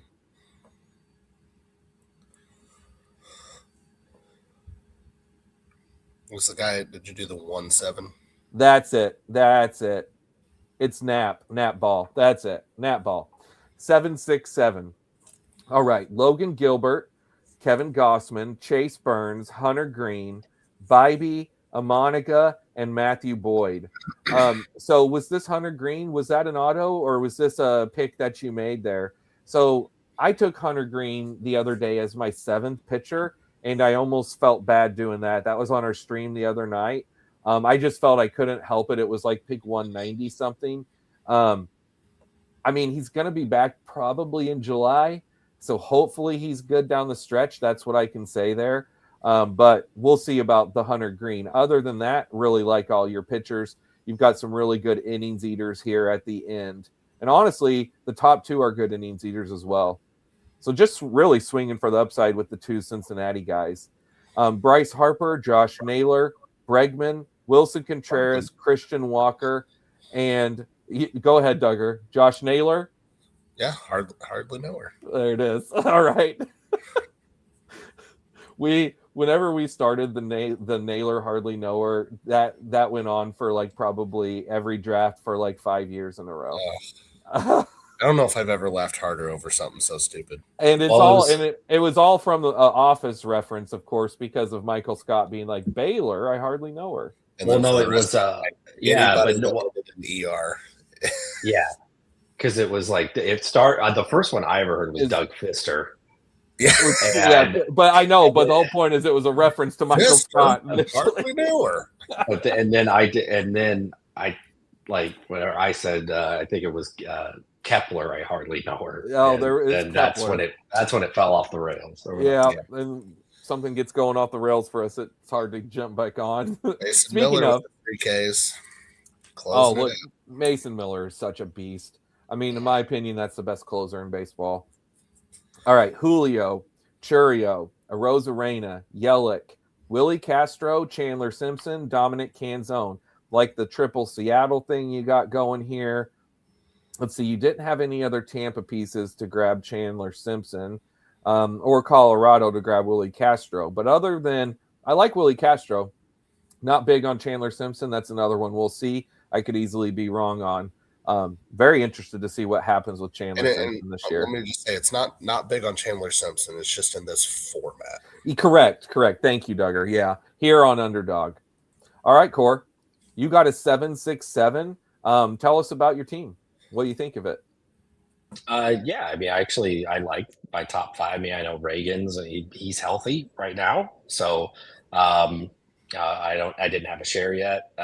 Mizorowski is just my guy, and it's just a fun one. But yeah, I mean, I think overall, I'm happy with how my pitching turned out. I mean, you got these next three right after Mizorowski and DeGrom, Luis Castillo, Nola, and Abbott. Again, you add such solid, dependable innings eaters. And then you swing big with Harrison just in case at the end. So, yeah, man, I'm a big fan of that pitching staff. Your infield looks really good. Yeah. It was my first Connor Griffin swing. So, wanted to at least get a share just in case. Happy. I love, Vladdy and Caminero. Love that. So, and then on the Murakami, I mean, that was a pretty big ADP fall. So, happy. And you got JJ Weatherholt. And I got Weatherholt. I know. So that's and the thing with Weatherholt is he's probably going to be up right from the beginning, hitting at the top of the Cardinals lineup. So I'm into that. And your outfield looks really nice. I missed the Stanton. I didn't see Stanton when that happened. Yep. Yeah. And I think it's across the board pretty solid. Tatis. So it's just I've taken O'Neal Cruz, a lot of O'Neal Cruz, but really like him, and I had a theme going at the time. So yeah, I'm pretty happy with it, actually. Yeah, well, bro, I really like it too. So great team. Thanks, all right, Duggar, on to you, my friend. How'd you do tonight? Good, bad, in between? What do you think? You did a 7-7-6. That's all right. I'm fine with my pitching. Especially for pushing it. I took an upside play at the end there with Mick Abel. He's been looking really nice. I mean, it's a lot of guys that I normally take. High upside with stability guys. That in the middle is Zach Gallen. So it is that's just a normal build I do. Yeah, you like taking Zach Gallen. That's one that we're not really on together either. I've been taking very little Gallen, and you're not afraid to click his name. I'm not afraid. Well, to me, I'm not looking for superstars. It's just where you can get him. It's a guy that I feel like is going to go 185 innings with 185 Ks and then decent ERA and WHIP, and it's just He's a boring guy who keeps me from getting zeros. Boring pitchers, honest to God, are my favorite. Like that. Yeah. One of our leagues that we, when we were Spencer, we were talking about keepers and who, between hitters and pitchers and stuff. And it was like, I keep the hitters because I'll find a bunch of boring pitchers and it works every time. Yep. I don't normally go double infield, but anytime I can start Jose and Ellie, I'm going to try for it. Sexy. Had to reach a little bit for Eugenio, but he's my guy, and making a teammate pairing, I wanted it to happen. And then wanted to take that swing for the fence McGonigal play there. I mean, for a guy who's having a hot of a spring as he is and projected to be their leadoff hitter, his ADP is just not rising. So I'm here for it. Duggar, I love your infield. Yeah, your infield is really good. And then outfield, it's not what I normally like. I don't like – this is exactly why I don't like to go infield early, because then I felt I was chasing outfield. Like if you look at the ADPs, I think I was – above or at ADPs there for a minute at the beginning. I just don't like it. Did take a swing for the fences with Owen Cassie and Matt Wallner. Boring Steve Kwan. Obviously got my boy Cags. It was kind of a joke because you've been burning me on it for literally the last 2 weeks, but I still want some more shares. Did you see what his the last home run he hit was velocity was? No, but I guarantee it was over 105. I mean, everyone He's up to 121, sir. Yeah. Oh my gosh. Yeah. I mean, yeah, the dude just absolutely crushes. It's insane. Yeah. Yeah. Well, very good team, bud. Very good team. So honestly, I think we all did good, and I went crazy. This is now again my 4th draft in a row doing the Duke Dean strategy of 9 pitchers. And honestly, though, I've loved building these rosters. Before I go through those pitchers, my infield: Nick Kurtz, Vinny P, Mikael Garcia, Langoliers. So I've got double Athletics, double Royals, Luke Keeschel, and Jonathan Aranda. Both guys that I think are going to be hitting right towards the top or the middle of the lineup and get a ton of at-bats, assuming they stay healthy, and can be 300 hitters. So should just put up points consistently. It's a good outfield. Or infield, I mean. It's a good infield. Yeah, I'm a big fan of that. And then my outfield, I mean, I honestly love my outfield. Finishing it off with, it's risky, of course, because I go Buxton, Trout, and Varsho. All three of them with major injury histories. But this is a swing for the fences. This is a lineup that whenever I go with 9, you're just counting on at least 4 of these 5 being healthy at any given time. One can be hurt at any given time, but I need 4 of the 5 healthy, and then they can rotate injuries. You're still pushing it. It's pushing it. I love it. I've been on a couple of your drafts when you've pushed it or done the 9 build, and I do like it. I just think I'd be more comfortable with the 8-6-6 than a 9-6-5. Oh yeah, no doubt, 100%. You're right. I mean, but I'm doing it just to mix it up and see how these turn out, and Sure. It's been really fun. And look at this pitching. Look at all these names: Sanchez, King, Lodolo, Flaherty, Imai, Glasnow, Soriano, Burrows, and Cantillo. So the whole point of this is hopefully that these infield and outfield can get me by and then matter in the playoffs with spike weeks while I'm getting 2-start pitchers almost every week is the hope, right? That's the hope of the build like this. But yeah, I think it was a super fun. That's definitely not what I normally like to do. It's not the safest. It's pretty crazy. It's not what I'd advise, but it's fun. And sometimes that's all that matters. I mean, when you're doing 150 of these, I get it. Right. You're doing so many drafts, you should do a 12-4-4, 100%. It got to the point in football last year where I just started doing 1 tight end builds just to feel something. I was doing single QB, single tight end builds just to roll it, knowing I was going to take a 0 on bye weeks. Yeah. I think I would grab it if I got. I think the first time I did it, it was McBride. So I mean, I picked the right one, I guess. But I know it's baseball and we're talking football, but I know Spence was talking about in his top 10 finish last year, one of the guys above him that pushed one of his teams out was a single tight end build. No, that was 2 years ago. 2 years ago? Okay. Yeah. Duggar has a really hard time remembering 1 and 2 years ago. He keeps trying to say that he finished 3rd in the Dinger last year, whenever it was 2 years ago. Get over 40. It was a decade ago, and he won't stop talking. Exactly. So Rocket Sauce is on my side, boys. He said you'd have to point a gun at me to draft Gallen. So there's that. And then something I've noticed here on Underdog, Zach Cole goes undrafted a lot, and he very well may win the starting outfield job in Houston. I have thought that very thing, and I have not drafted him, but I saw Zach Cole drafted in one of our streams the other night, or I think it was a stream, or maybe it was just a draft I was doing with Duggar, and I noticed, though, someone drafted Zach Cole, and I was like, interesting. I may have to do that. Whenever I make the sheets from the year prior, Zach Cole only had it was 20 at-bats. He barely played last year, but crushed in his couple of at-bats. He did really good. And also, Rocket Sauce says, Cowsers fell dramatically. He wasn't on my radar, but combined with having Gunner, I figured, what the heck, 100%. I get that.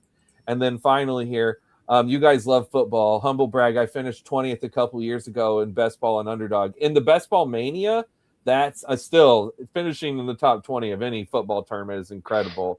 So that's awesome, Rocket Sauce.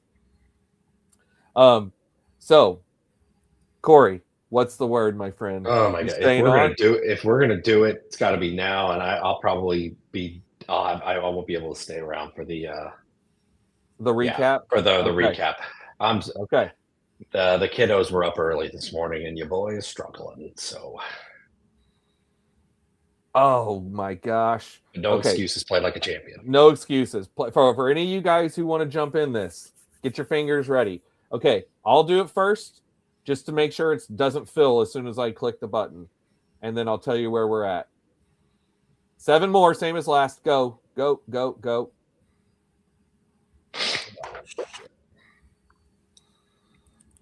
Watch your mouth. This is a family program.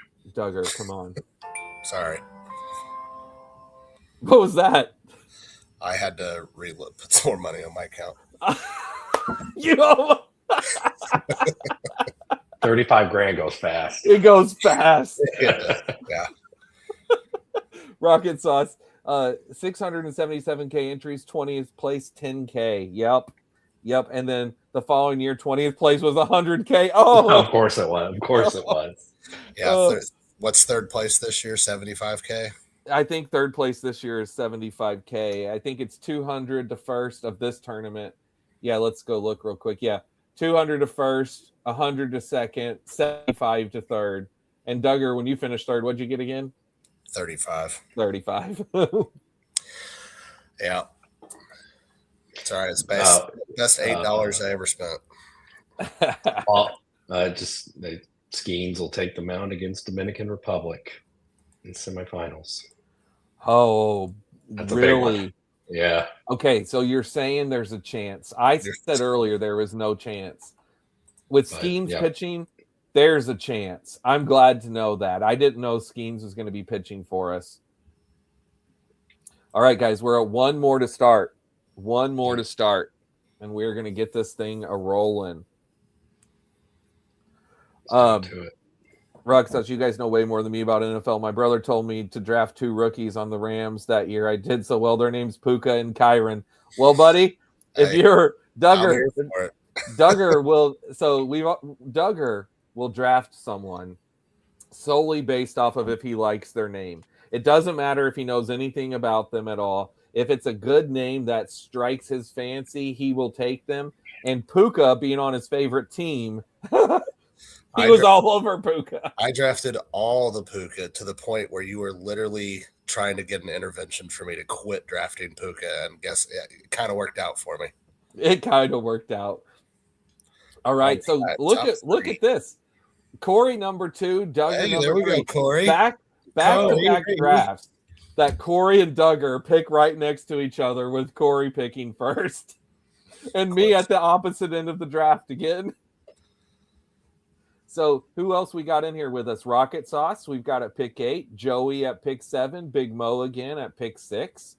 And then let's see. I don't recognize any other names. If anyone else is in here, let us know in the chat.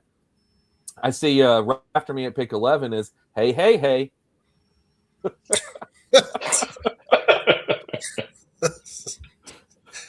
It is. I know it is. Oh. Little Otani action. Look at you dog. Usually you got to pay double kind. Oh man, look at you. That's what I sent that to Spencer the other day. Whenever he said it, he's like, "I'm going to try and get you and Duggar on it." I was like, "I usually got to pay double for that." Yeah, you did.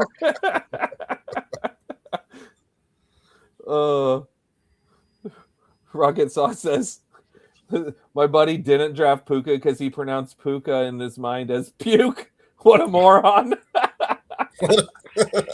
Snowblind Comics. All right, there you go. Hi-oh, pick number 9. Hey, there we go. Burnsy. Yep, there he is. I see you. What's up, buddy? Glad to have you in here tonight. Hey. hey.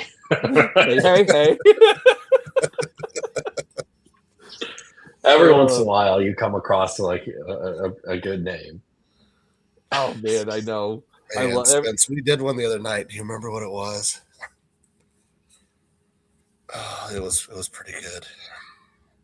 I don't remember. I don't either. Okay, so I got pick 10 this time. I got a decision. Do I want to take Corbin Carroll, who's already back playing, and I've not been taking Corbin Carroll?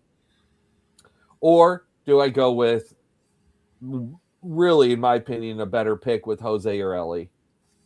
Nope, never mind. Don't have to choose it. Fernando Tatis, come on down. There you go. I will take Tatis every time there. And one of these days, Tatis will burn me again, but dang it, I love that, man. I love watching him play. He's been batting leadoff for the Dominican. I think he's leading the WBC in RBIs. I think he's got like a dozen now after today. Hey, Spence, do you want to put the chat back up? Oh, yeah, thanks. No, thanks. Yep. I appreciate it. I have a hard time whenever we do the team reviews and we go into the second draft. I forget all the time to put the comments back on. That's what we're here for. Hey, that's right. I appreciate it.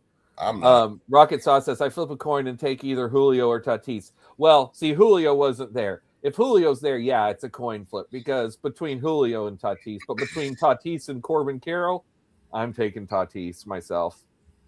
In this. Okay. This is a tough call.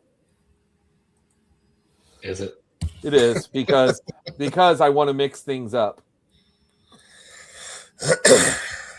Or you know who you want to take. I'm going Scooble. I just went Scooble. Damn. Who do I want to take, Cor? I mean, Brent Rooker's your guy. Yeah, Brent Rooker is my guy, but I don't believe I'm about to go double check this. I don't believe I have very much Tatis with Scooble. Watch me be way wrong. Yeah. If I would have looked, you're right. I should have taken Rooker because I have not taken Rooker with Tatis, and I've taken Scooble with Tatis twice. Whoopsies! I should have looked. Oh well, I've got it pulled up now. Moving forward. Unbelievable. Good luck. Unbelievable. Good luck sleeping tonight. I think he'll be all right. I'll make it. Okay, coming back to you guys. I'm gonna go use the bathroom break real quick. I'll be right back, guys. unbelievable. He's pooping. He's pooping. He's definitely pooping. Jordan. Are you Spencer's very off of Jordan, and so I've got one share. Yeah. And it's not that I want to be off of him. It's just it's round pick every year. Yeah, every year. I mean, if he's on the field, he's amazing. Oh, his bat's amazing. It's just, man, knee problems. Oh, yeah. All right, who you got? Kurtz. Bring on the Kurtz. Oh, Kurtz action. Oh, yeah. Oh, yeah. Oh, yeah. Yeah. Skeens. I mean, that's a great point. Why don't they just DH him?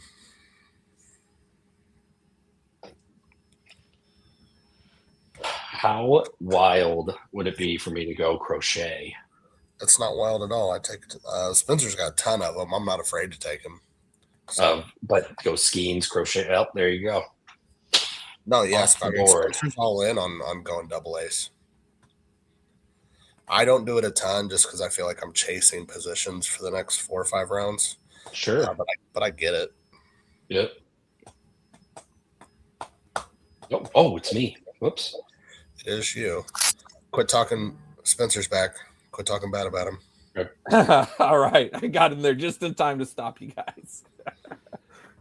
We were having the debate. Duggar took Nick Kurtz. I took Skeens, and then I said, would it be crazy if I doubled, if I went Skeens, Crochet, and Crochet ended up going the pick for me. Yep. I would have been all aboard doing it if you would have had the chance. I would have done it. Yeah. I told you. Yeah, 100%. And Duggar, I see you grab Jaron Duran there. Yeah, why not? Duran is our boy. Get another share of him. Love it. He's looking great. I don't care if people talk bad about him. I don't care. Hey, if they talk bad about him, you send him my way. I will. No one in our streams talks bad about him. I tell you that. No, except for one Mr. Brock Boner. Oh, did he? I don't remember him talking bad about him. Yeah, it was the night I was talking because you were debating between him and Roman Anthony, and I talked you into Jaren Duran, and he basically called me an idiot and said he probably doesn't like how he hits lefties on the third Wednesday of every month. That's exactly what he brought up. Yeah. I remember one time it was like whenever it was afternoon games. Day games, fine. Night games, fine. Afternoon, not so much. I remember him and I were talking trade last year, I think in AA or whatever. And he said there was a specific guy. He's like, no, I'm off him and he just threw out the most random stat or, metric or whatever. And I'm like, that is so far above where I'm at. Like, I make a decision on like, oh yeah, I saw him on TV the other day. So offline, Cory, I'll need to play my original song I came up with, and it had you and Brock in it, and the lines for Brock were pretty dang good. Yep, I bet. Yeah, well, one of the lines is Brock drafting like a dingus. I remember that. Yeah, it was Brock in the lab thinking he's a genius, yet he's over here drafting like a dingus. Got him. Got him. Brock, you just got owned. Yeah. Jeez, dude. Wolf. Good luck showing your face around here again. Yeah, I know. Okay, so do I go team stack or anti-stack? I mean, what's your your team stack that you like? Anti-stack. Yeah, Jackson Merrill fell. I've taken Jackson Merrill 40% of the time with Tatis. I've taken Ketel Marte 0% of the time with Tatis, so that made my decision. There you go. This is now draft. What did I say? I was at 127, 128. This is 128. Uh-oh. You pissed somebody off. Yep. Oh, yep. Sorry. Hey, you know what? Rocket Sauce, USA. USA. Then you sniped him. I know. My bad, bro.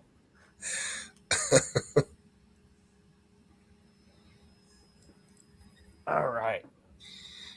What do we got here? This is a nice stretch. In this draft here, look, we've got 1, 2, 3, 4, 5 of us all in the stream, all in a row here, coming picking to me, and then you two down at the end, like out in a little. It was Taylor Ward. It wasn't you, Spence. Oh, it was Taylor Ward. I see. Yep, because that was going to be the gunner pair. Yeah. Barnesy. One of these days, Alice. One of these days. Oh, hell yeah. I've asked Duggar this, and he does not remember it. Cory, do you remember the show on Comedy Central that Matt Parker and Trey Stone did in the early 2000s? That's My Bush.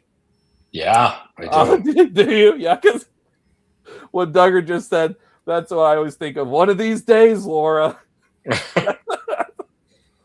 Oh, that show lasted like 8 episodes. It was hilarious, though. It was so funny. At least I remember it being. He wanted Taylor. That's who it was. Yep, you're right. It was Taylor Ward. You called it.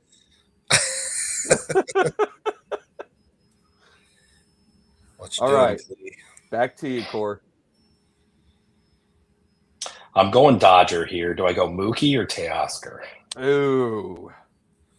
I could go Mookie. I'm going pretty big Mookie fall. Yeah, and I'm going the Dodger build. Okay. Risky. That's risky. I know. How dare? What are you talking about over here? Stay tuned for more drafting tips from me. Yeah. Yeah. My bad. I don't really look at other people drafting me. Me either, Burns. Oh, yeah. The only time I look at people drafting after me is if it's Spencer and I'm trying to screw him. That's it. That's it. It's just the way it goes. Although I will say there's definitely been some drafts where I don't know the people and Spencer knows. I will spite draft. So it has been known to happen. I will gladly donate my $15 just to spite you if you make me angry. Yeah. Duggar is not above being petty. That's for sure. Absolutely not. And like, again, whenever we get into the football stuff, that's one thing that I learned and will always preach to people, that if you're looking at ADP or whatever, and you're going for a stack, and you're like you and you're the quarterback away from doing it, but it's a round too early, take him. Yeah. Take him, because someone either likes him or they're going to do it because they're looking at the board. They see, yep, he's got a Bengals build. Joe Burrow around early, in your face. Yep, absolutely. Right in the face. In the face. Well, I passed on the Perdomo this time because of the Yamamoto fall, hoping that Perdomo would make it. I get stopped on Perdomo again. Oh well. It was meant to be. No Perdomo. Rocket Sauce agrees. Yep. Grab him. Don't mess around. Don't play the ADP waiting game. And to me, there's also a difference between people you like and if you're trying to make a build. If you're trying to make a build, yeah, absolutely. Go make it. If you just like a player, get your guy. Maybe let it fall. Sure. Yeah, and it depends on how many of these you do. If you're just a casual doing it here or there, get your guys. But if it's one of those, you don't have to, you'll go. Value is important. I mean, generally, that's what, even more than my understanding is even more than stacking or building for playoffs and stuff like that. Value is what wins. 100%. Absolutely. 100%.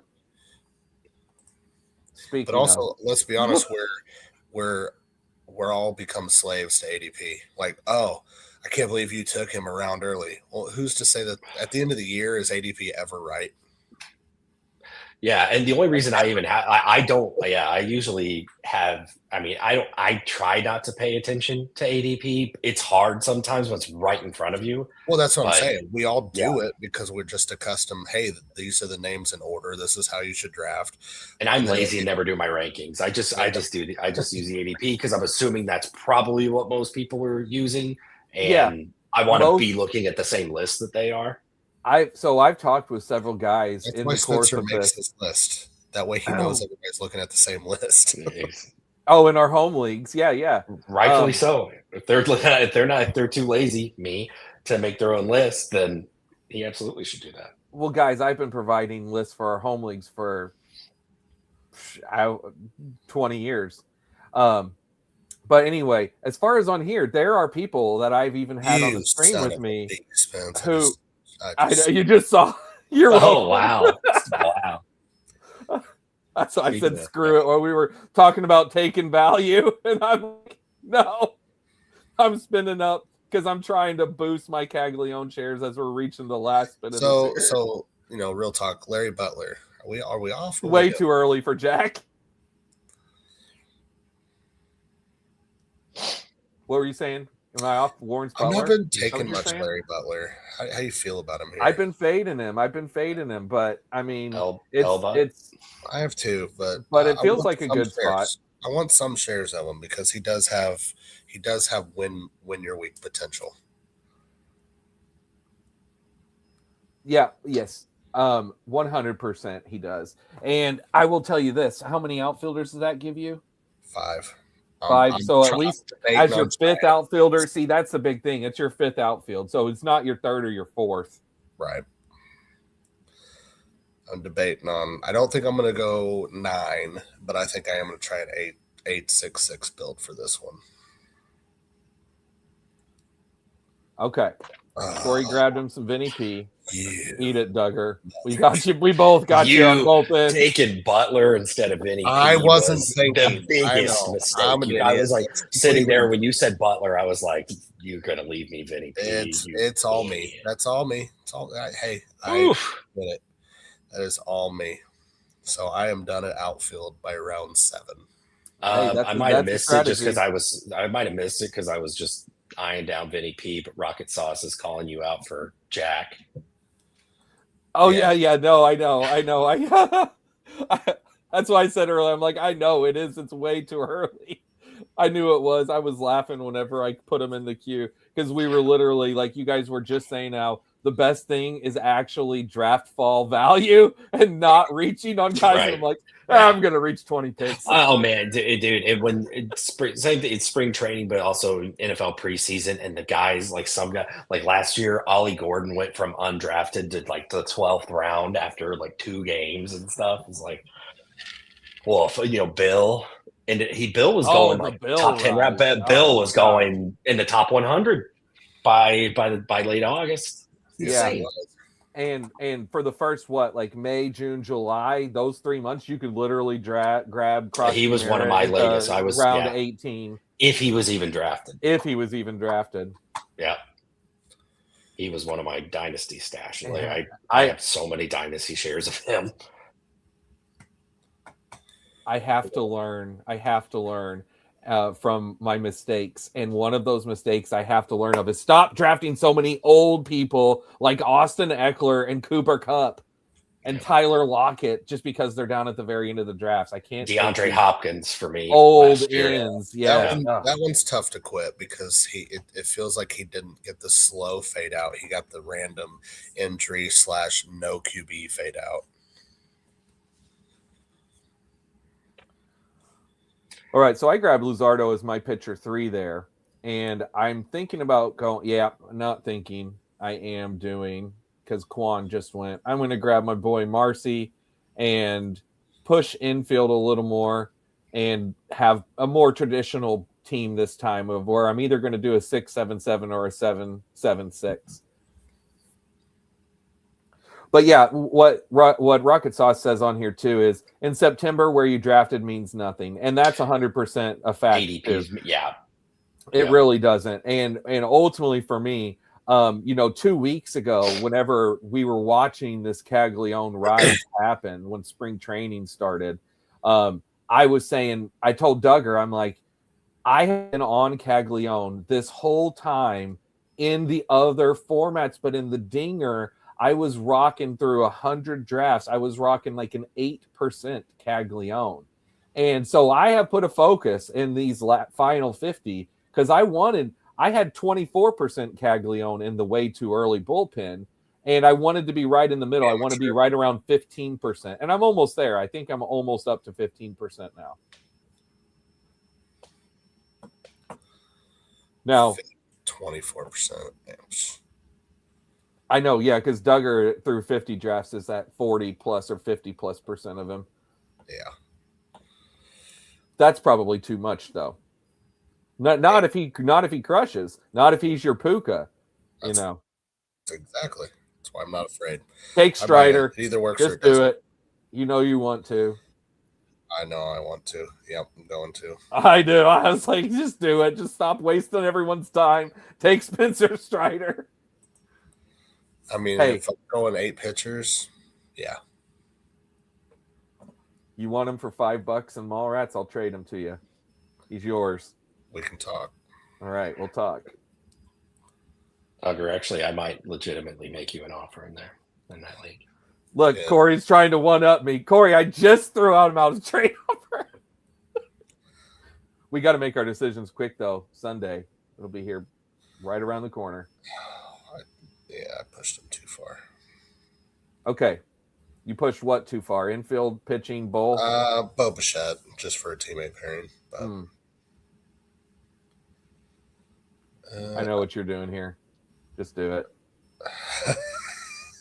And then Nolan McLean. Yep. See, that's why I was like, I know exactly what you're doing. I've seen this way too many times. Yeah. Duggar, how's your smell my breath keepers? You pretty happy with them? I have too many outfielders. The rest of my team sucks. Okay. I was gonna say I have Nolan McLean, who's a bubble guy for me. If you're a Nolan McLean guy. Yeah, we could talk maybe. Cory, you grabbed TJ Friedel, at Old Pick 96. What are you doing, amateur? Just going on the. Actually, I've been pushing outfield, which I don't normally do. But so, what outfielder was that? This is 3. Okay, I get it because it's starting to look bleak. So you're. Yeah. I get it. Yeah. Don't love Well, it. this is actually, Cory, this is actually a really good example, though, to point out, like, when you do push your outfield 3 just to round 8, right? Or was it 9? Was it round 8 or 9? It was round 9. No, that was round 8. Yeah. So you pushed your outfield 3 to round 8, and the best choice that you had was Friedel. That tells you something, right? Like, if you're doing a bunch of drafts, you just can't push outfield that late. Yeah.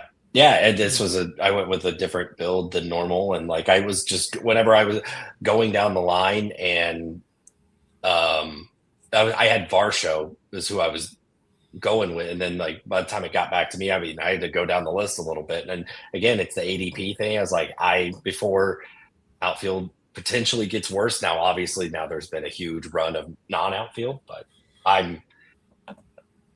I've got a really good start at infield, and my outfield, I do have a pretty good one in Ohtani, I guess.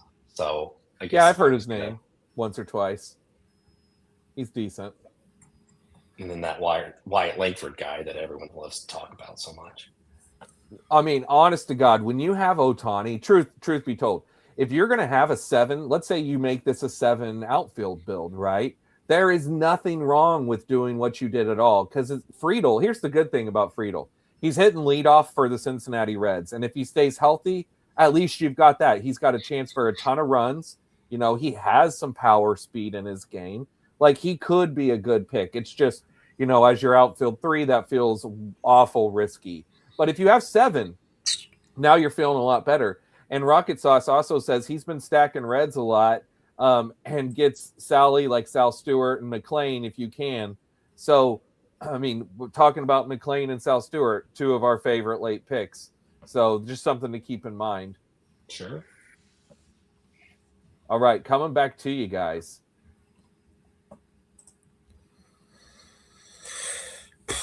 Duggar, talk it out, bro. Well, I mean, there's a name at the top of the queue that's just glaring at me right now. There you go. Yeah, He's going to do it. Yep. So both of you guys getting Connor Griffin in back-to-back drafts. We both paired him with O'Neill Cruz as well. Oh, and paired with O'Neill in both. So that's very interesting. It was from opposite ends of the draft board too, so that's kind of fun. I'm, you know, he's a guy I want some shares of. You know, if he's up in a month, I'll eat that month of zeros. It is what it is. Because I think once he comes up, he's just going to be raking. Well, eat it, Duggar. You're done at outfield anyway. I was done at outfield, but I thought about doing it anyway. I'm helping you out. He did. He helped you there. So who's your fallback? If I'm going to be going a bunch of pitchers, I want to grab. I don't have enough torque just in case he repeats this year. You don't have I never see you draft Torkelson. Do you have your exposure tool? No, because when I set up my second screen when I'm on this, it doesn't work right. Oh, okay. Well, I was wondering. I bet you don't have Torkelson very often. I don't ever see you draft him. I don't have enough of him. Let me pull it up here. One time I was in a draft where I was the only guy between him pairing up Scooble and Skeens. I said, "Go off, King."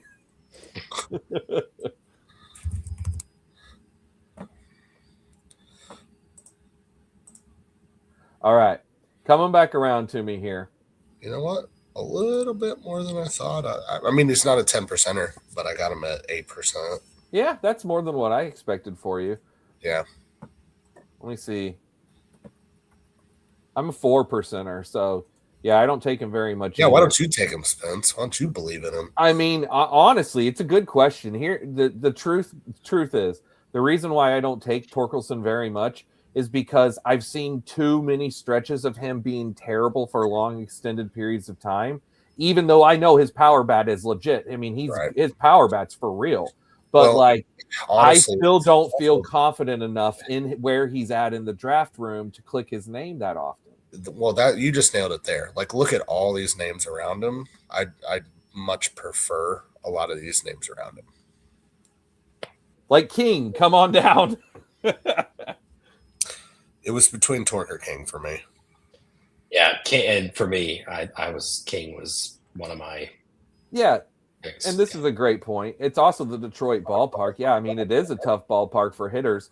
I mean, just look at how it held back Miguel Cabrera's homers from being more than they could have been for all those years. Because when Miggy was at his absolute peak, I bet you if he was playing another park, he would have had an extra 10 homers a year. And I'm sure if we had Baseball Savant back then, we could probably show us that. Right. All right.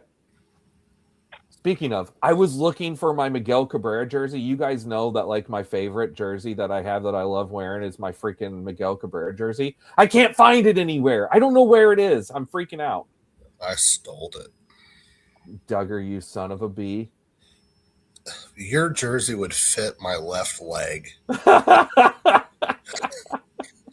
So, pretty sure you never have to worry about me stealing one of your jerseys. It wasn't me. No, I know it wasn't you, Cory. Just wanted to get that out there. Appreciate it. So I'm gonna, we mentioned him before, and I draft this guy a decent amount, but it's been a while since I've taken him, and I'm gonna go ahead and grab a Jung-Hoo Lee. I like Jung-Hoo Lee. Jung-Hoo Lee is a perfectly great pick, and that's how you should say his name. Jung-Hoo Lee. We'll see you next weekend. Cory's cousin. Yeah. Let me see what my 11.1%. So that's pretty good. That's pretty solid percent. All right. So you are staying tonight, right, Cory? I'm sorry? You are getting to stay the next weekend, right? Yeah. Oh, I got the green light. Yeah. Oh no. He's coming to town. Yeah. There's going to be no sleep Spencer can Saturday night. Maybe Spencer can bust out the small couch with the holy blanket for me.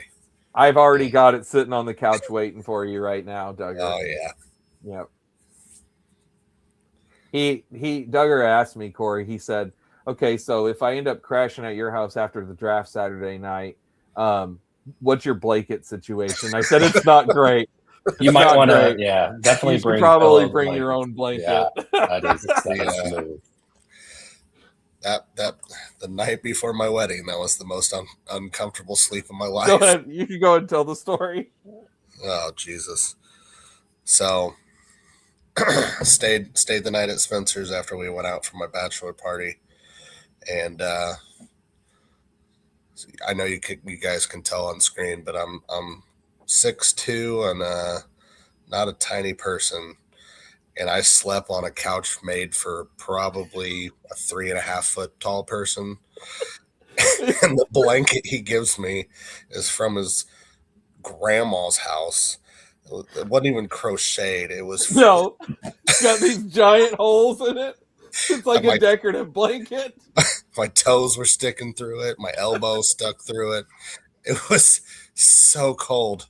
And I got married in what, November or October? What was it? I don't remember. November, yeah. It was, my legs were hanging off the couch. It brought, I got married when I was 30, but I felt like I was back in college. I was 20, sleeping in a random wherever, and you can make it work. You can't do it when you're 30. Let alone now, whenever you're in your mid-40s. Hold on. That's the best comment I've ever seen, Rocket Sauce. Isn't it napkin to sleep with? I don't even have any paper towels. Sorry, Duggar. I know. Yeah. A towel would have been better than that blanket you gave me. It wasn't even a blanket. It was a bunch of strings knotted together. You're preaching to the choir here. Cory lived here. Cory lived here with me for a few years back in the day. Yeah, and then whenever I had moved, and then would come in town, and just every time you'd bring you bring out your blanket selection and pillows and stuff. I'm like, are you what is happening right now? This is insane. This isn't a blanket. I'm a bachelor. I'm not a blanket and pillow guy. Sorry. Yeah. Your pillow game could not be weaker. Oh, you have the worst pillow game there is. It's so true. I mean, my pillow's good. I just don't have one for you guys. You don't care about guests. I mean, I don't have guests. Spencer, when you come up to my house and I give you a selection of about 25 different blankets, and like But you pick. You've got a wife and you've got kids and you've got a whole downstairs filled with blankets for your children. It's a wonderful situation for me. It's freezing cold. It's so easy to sleep. It's dark. Oh man. Yeah. You know what? I'm going to turn the tables next time I come up, and I'm going to hide all the blankets. That's it. Yeah. And I'm going to give you a napkin. I'm actually setting a reminder in my phone to pack pillows and blankets. There you go. Good thing. All right. It's coming back around to me. Oh, easy pick. Love it. One of my favorite picks here. Wilson Contreras, come on down. I was looking at him, and I don't know. I just, for whatever reason, couldn't do it. I love Wilson Contreras. So Rockets Nest setting again. This is a tough outfield draft. I mean, a lot of these are very tough outfield drafts. If you don't, it just depends on what everybody else is doing. I mean, I was super happy. I was done by round 7, and I'm done. Yeah, you are helped make it a tough outfield draft.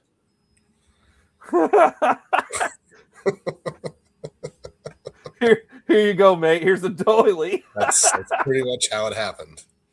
I don't even think I had a pillow. I had to use the couch pillow.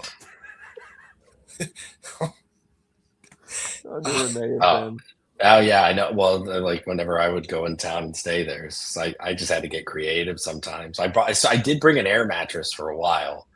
Yes, I slept on that one time. And slow leak. It does slowly. Every hour I was on the floor and I'd have to turn it on. You got to because you have to reach over and hit the button and like it airs up with you on it, and then you boop and go back to sleep. Yep. I was like, I hope this wakes all you guys up every time I turn it on. It didn't. It didn't. I was fast asleep. It didn't. For the record, for if anyone was wondering. Yeah, Duggar, the doily is way worse than the napkin. That's true. I'm going to the Goodwill, and I'm going to get find all the doilies they have for sale from the 1970s, and that's what you get. Here's your pile of doilies. I'll still be warm because I'll just have your dog. I'll just have Goose come and sleep down there with me. He'll lay on my legs. It'll be fine. I mean, you're not wrong there. Okay, we're coming around 14 here. Duggar, you got a 3-4-6 build. Cory, you got a 4-4-5. Duggar, pitcher, infield. What are you doing, sir? I'm taking another guy I don't have a ton of, but it's a team build. Taking a Blake Loves Bloodlines, Jack Wilson. Yep, Jacob Wilson.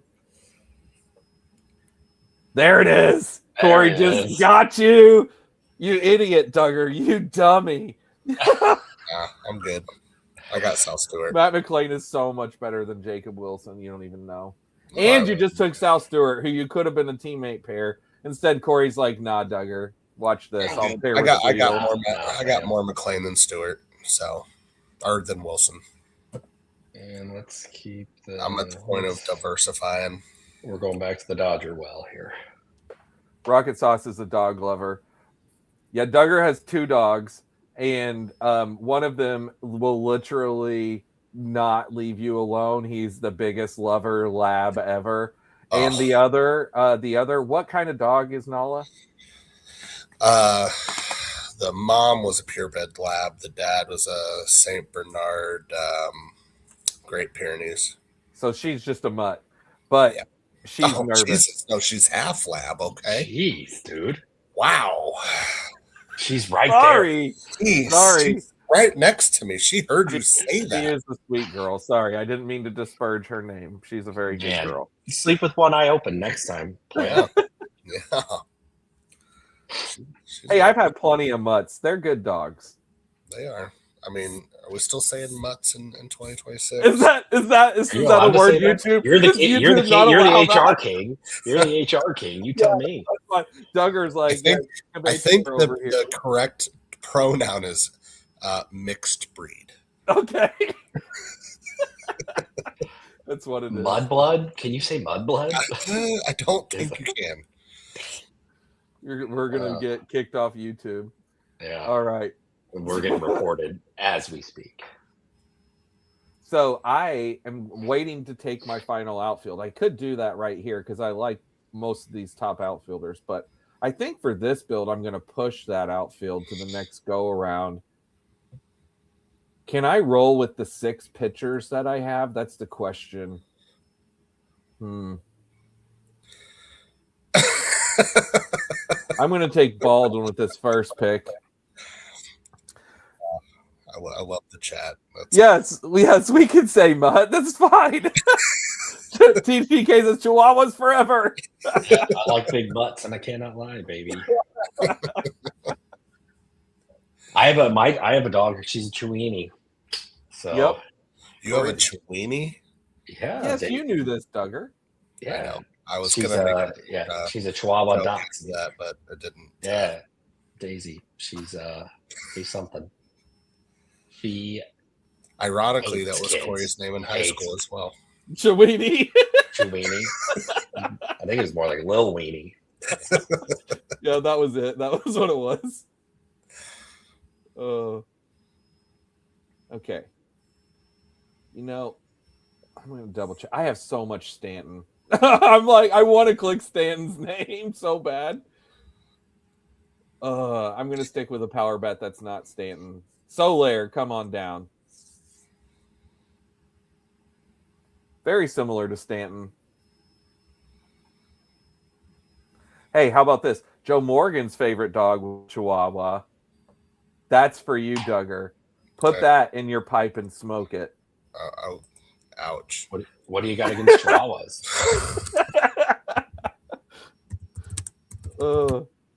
Shih Tzu lion dogs. I'm surprised that Daisy hasn't once barked on one of the streams, Cory. You've had the cat problem, but never Daisy. And normally, if I try to do this during the day, I was going to say it's because Amazon she can't see out the window. Yeah, that's what it is. Gets anywhere near the house, it's over. I've been on the phone with you so many times during the day. Whenever that dog will just not shut up. she's a big barker. She loves to bark. She's got to protect that house. That's how I sleep well at night. That's right. She keeps us safe. All 8 pounds of her. Oh. All right, Duggar. Well, I was going to go Garrett Cole. Damn it. You missed out. You snooze, you lose, dummy. Well, I didn't. Yep, you're right.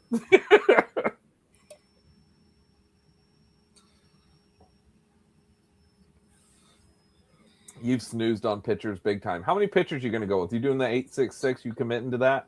I am. All right. Brandon Lau's a good teammate pair then. Yep. Is that it for you? Is that your... Yep, so your pitchers moving forward. I missed you getting Imai. Good job. Yep. Good job. Yeah. Yep, pitcher going forward. All right, Cor. He's a Boyd boy. I saw Matthew Boyd left Team USA and reported back to the Cubs. Sorry. See you, Matthew.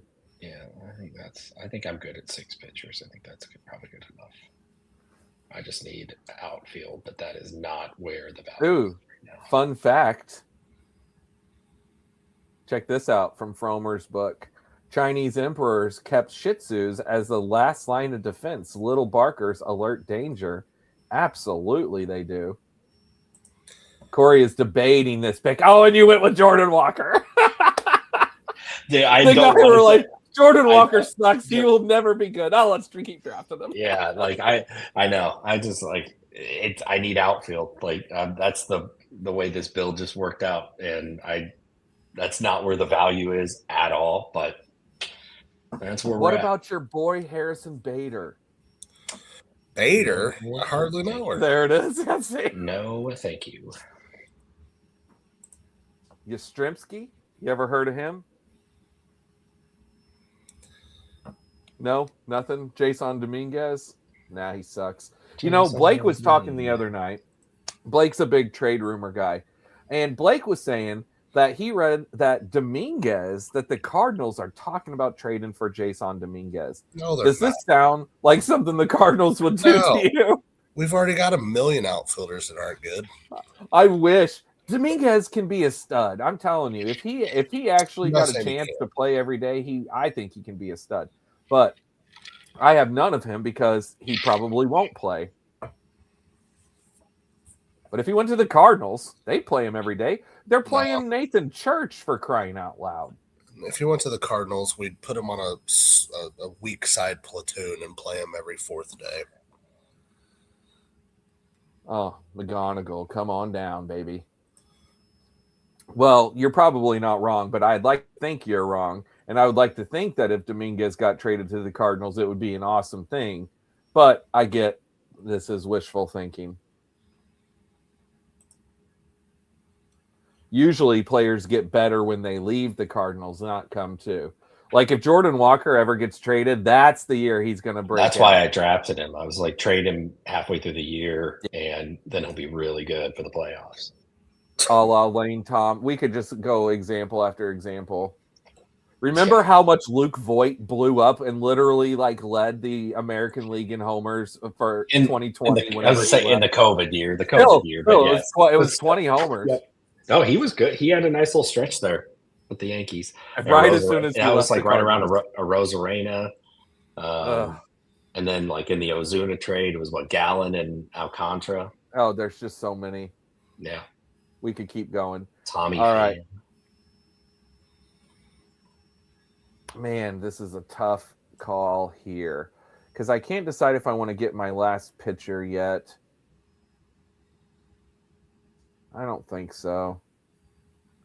Let's go with another infielder. Manzardo, Brendan Donovan. Brendan Donovan, why not? Former Cardinal. Who just talking about Brendan Donovan, gone from the Cardinals. This is his career breakout year. Watch him come. And he's actually doing really good in spring. Drafting him. Yeah, this is it. Brendan Donovan, come on down. All right. So I just got to decide if I want to do a 6-7-7 or a 7-7-6. That's the last thing for me to figure out here.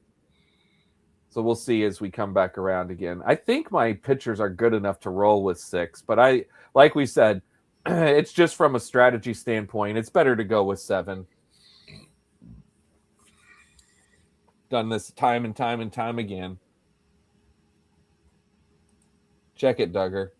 Look at this real quick. Can you see the screen? Mm-hmm. Look, here it is. 9653. That's going to be a 4 now after that last draft. But yeah, most every time 7 pitchers. All right. Andrew Abbott just went to Joey. Suck it, Duggar. Oh, well, thanks. That was going to be one of your picks. It was. Yeah, it was. It's fine. It's fine. Everything's fine. Oh, Bader is always hurt. Oh, gosh. I know. Just like Tyler O'Neill. Bader's the worst. But Tyler O'Neill had a breakout season with Boston once he left the Cardinals. But Tyler O'Neill looks really good with his shirt off. And on opening day. Oh, did I really just get be in your Ashcraft? Every day, every opening day, Core. 7th year in a row this year, he's going to hit it again, I guarantee. It's happening. I just got Ashcraft. Well, we talked about it, and I'm making it happen. Look at you. Proven yet again. There it is. Listen to names being talked about. Now I'm going to draft them. Oh, yeah. That one, actually, I've had queued for a long time.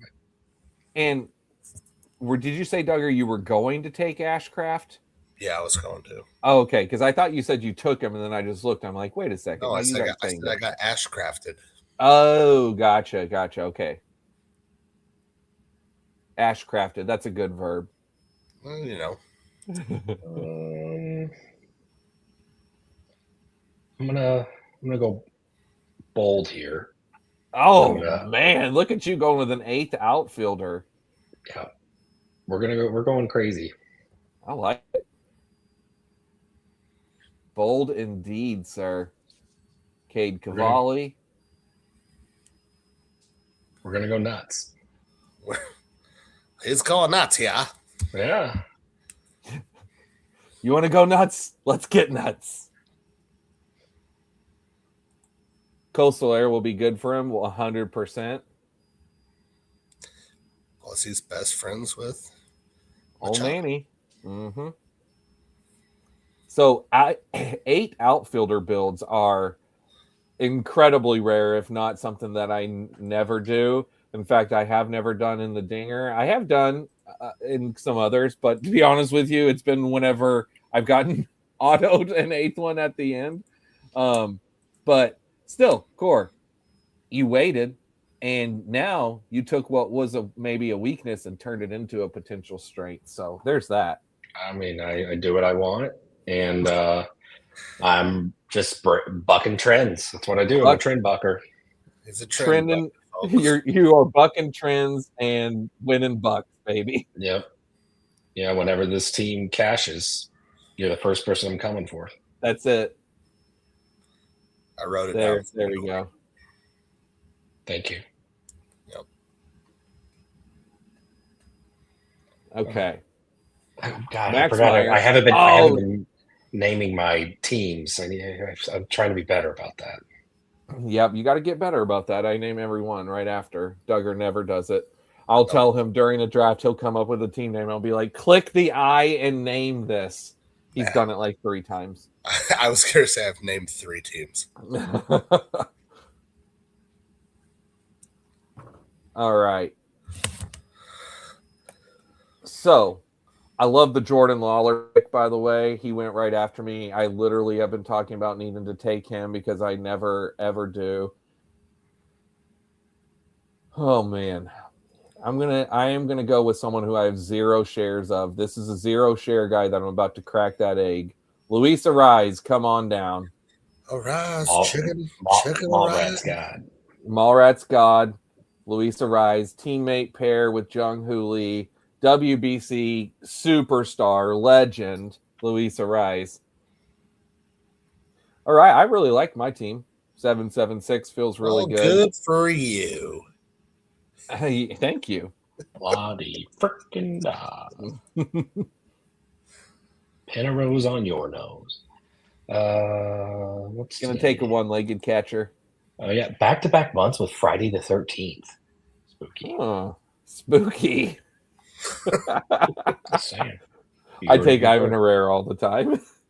Nothing like taking a one-legged catcher. All right. Who's going to be the final picks? We can't see the draft board on the screen. You're going to have to let us know what you do. Do we? You do. So we can laugh. Wow, thank you. You're well, just trying to help. Waiting on Big Mo.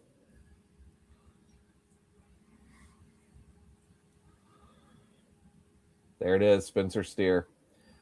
All right, coming to you, boys.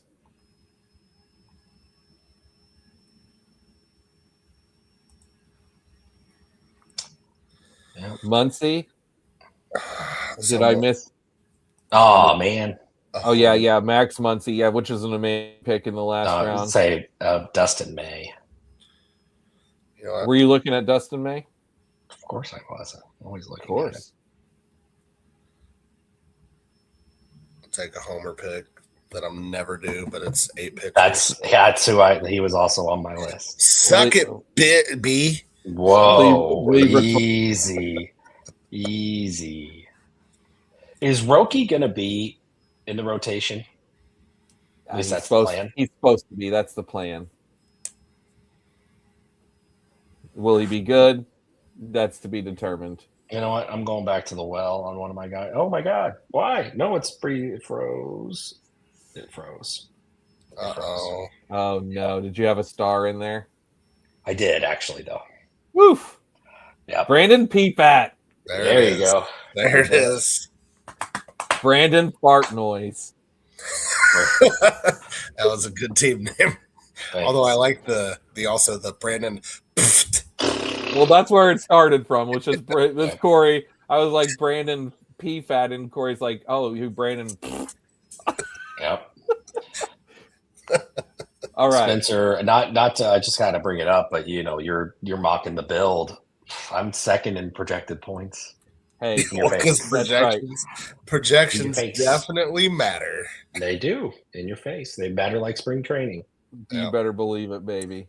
Okay, well, can we recap my team and then I'm gonna? Yes, we can. Exit. Yes, we can. Oh, you gotta get royalty treatment here? Yeah, I do. Oh, okay. I call the shots around here. That's fair. All right, Cory. You want to take get rid of the chat? Yep. Man, he's needy. I know. There it is, bud. Go for it. So you're pitching 758. Pretty standard. 758. Run of the mill 758. 758 build. I've never run of the seen mill that. 758. I'm here for it. This is why I'm here. Because like I mean the same boring old builds. Mm-hmm. We got to mix it up, boys. Exactly. I love my pitching: Skeen, Sale, Kirby, Castillo, double tap Seattle there. Glasnow, you know, hopefully he's healthy in August, September, and Boy, and then obviously no one's ever regretted drafting Brandon P-Fat. So He was on my team. I finished third. He was on the third team. Yeah, Yep. That's where he will live in infamy. Yep. I think he mattered like once. I mean, he mattered in the playoffs. He did. He did matter in the playoffs. Infield, I could only 5, and I couldn't love it more. Honestly, it's a great 5. Yep, it's that allowed me to, you know, to complete the build that I planned, which was 8 outfielders. Yeah, I mean, we drafted Otani and Langford early, and then we sat back for a while, and then we just went quantity over quality. Yeah, honestly, and this is just I think if you would have just not done the TJ Friedel and plugged that into one extra infielder, I think I like this team even more. Yeah, well, it's been done. It's just a critique. It's your 6th build. I'm just telling you in case you decide to do a 7th draft. I'm going to name this one "Prove Everyone Wrong." There it is. Well, Cory, I really do like the team. I do think it's a very interesting. It's a very unique build. And yeah, of all of our recaps we've been doing from every stream, we've not done a build of a 758. That is the first time we've done that build. So it's the first time in Underdog history it's been done. Yeah, no one has ever done it. No one's ever done it. You don't have to check. Like I'm pretty sure. You don't need to fact check that. I'm pretty sure. Prove the haters wrong. There it is. I like it. Yep. All right. Well, Cory, hey, thanks, buddy. If you need to hop off here, we're going to go ahead and look at the rest of these teams. I'm gonna jump off, but it was fun, guys. Fun. Yes, sir. Let's do this again sometime. See you next weekend. Yeah, excited. Bye. Bye. All right. So, Duggar, you're up. Talk to us about your 866 build. Oh, you want me to do mine now? Yeah. Okay. Well, sure. Do you want to wait? I can do yours last if you want. I was right here on it. Let the guests go first. All right, let's do it. We're going to start with Big Mo. He went with an 866 as well. So let's look at his hitting first. So Big Mo's hitting is Bobby Witt, Matt Olson, Wild Bill Contreras, Matt Chapman, Pena, and Spencer Steer, who we saw get picked there in the last round.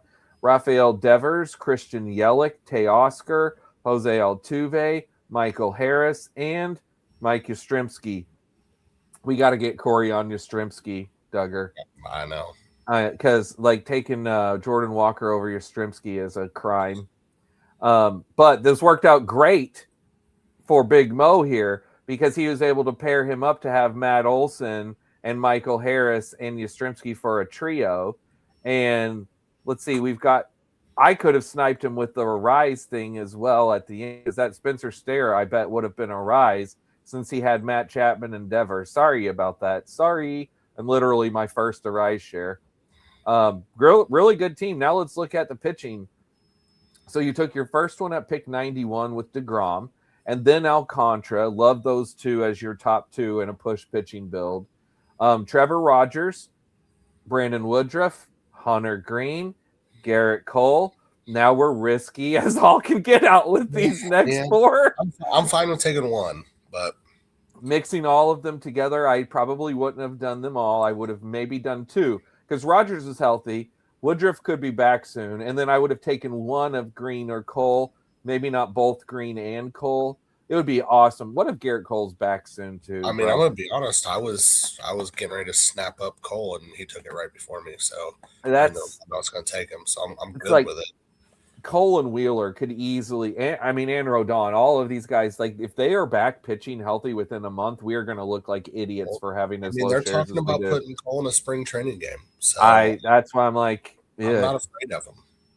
And where you can still get them, just do it. Just do it. Yeah, I don't want to creep over 10%. Let's see where we're at here.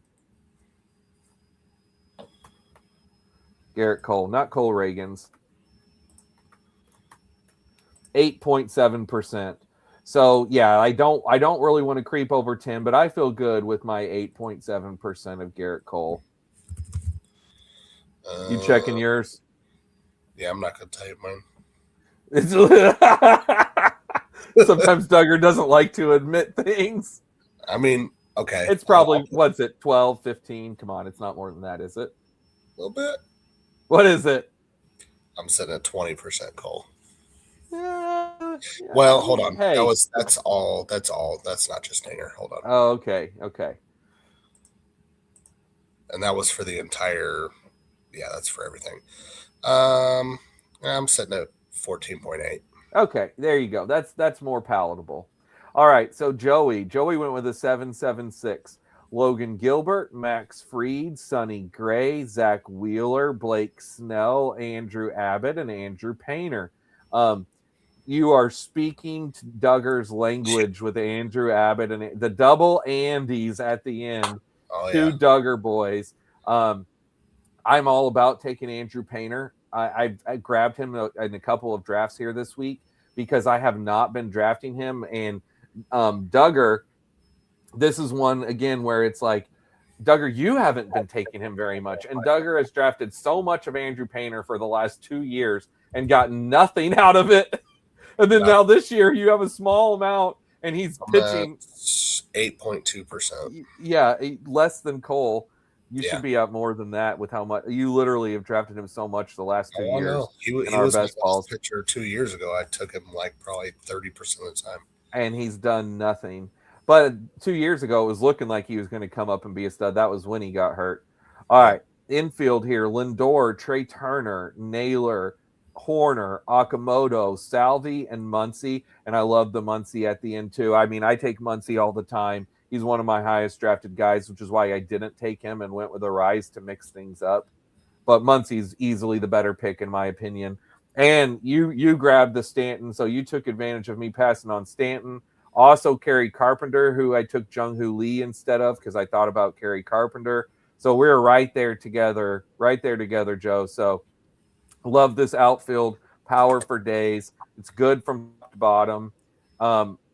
I mean, obviously Stanton is what he is, but I think that, hey, he's out there playing. Who cares if he can't open a bag of chips as long as he can hit homers? Am I right? Last time I checked, you don't need any points for that. That's right. You don't get points for chip opening. Yep. So now we go to Rocket Sauce. And Rocket Sauce went with a 6.77 this time. So your 6 pitchers. So in a 6-pitcher build, you need to like your 6 pitchers. And I like your 6 pitchers. Hunter Brown, Cole Reagans, Mizorowski, Gavin Williams, Emmett Sheehan, Chris Bubik. Now, in my opinion, because you went with the younger upside plays with Mizorowski, Sheehan. I don't think Bubik is super young. I want to say he's like 28 now. But it's a little risky for a 6-pitcher build because Reagan's also has his own, injury past. But if these pitchers work out, then this could be good. If it was me, I would have wanted a 7th pitcher. So my argument with that too, with Emmett, is he's going to be in a 6-pitcher rotation. So the likelihood of getting 2 starts out of him. So it's not an argument to not take him. It's an argument to maybe not take him in a 6-pitcher build because that's just one less pitcher you can get 2 starts out of. Yeah, and we're also assuming that they're going to stick with that because, as we've said, that very well Injuries, may just fall apart from injuries. Right. They have so many arms, though. But they have a lot of arms. They do. Yeah. Infield, Gunnar, Ben Rice, Bregman, Bush, Keishel, Manzardo, and Ivan Herrera. Good infield from top to bottom. Yep, I got no problems with anyone. I like all those picks. In fact, I love a lot of picks, especially these bottom 4. Honestly, I love the comment he just said too. Sometimes the drafts just force you to do weird stuff. Absolutely. Yeah, 100%, bro, 100%. And as I'm reviewing your team and looking at it, if I would have gave I can easily see what I would have changed, and that's Ramon Laureano at pick 152.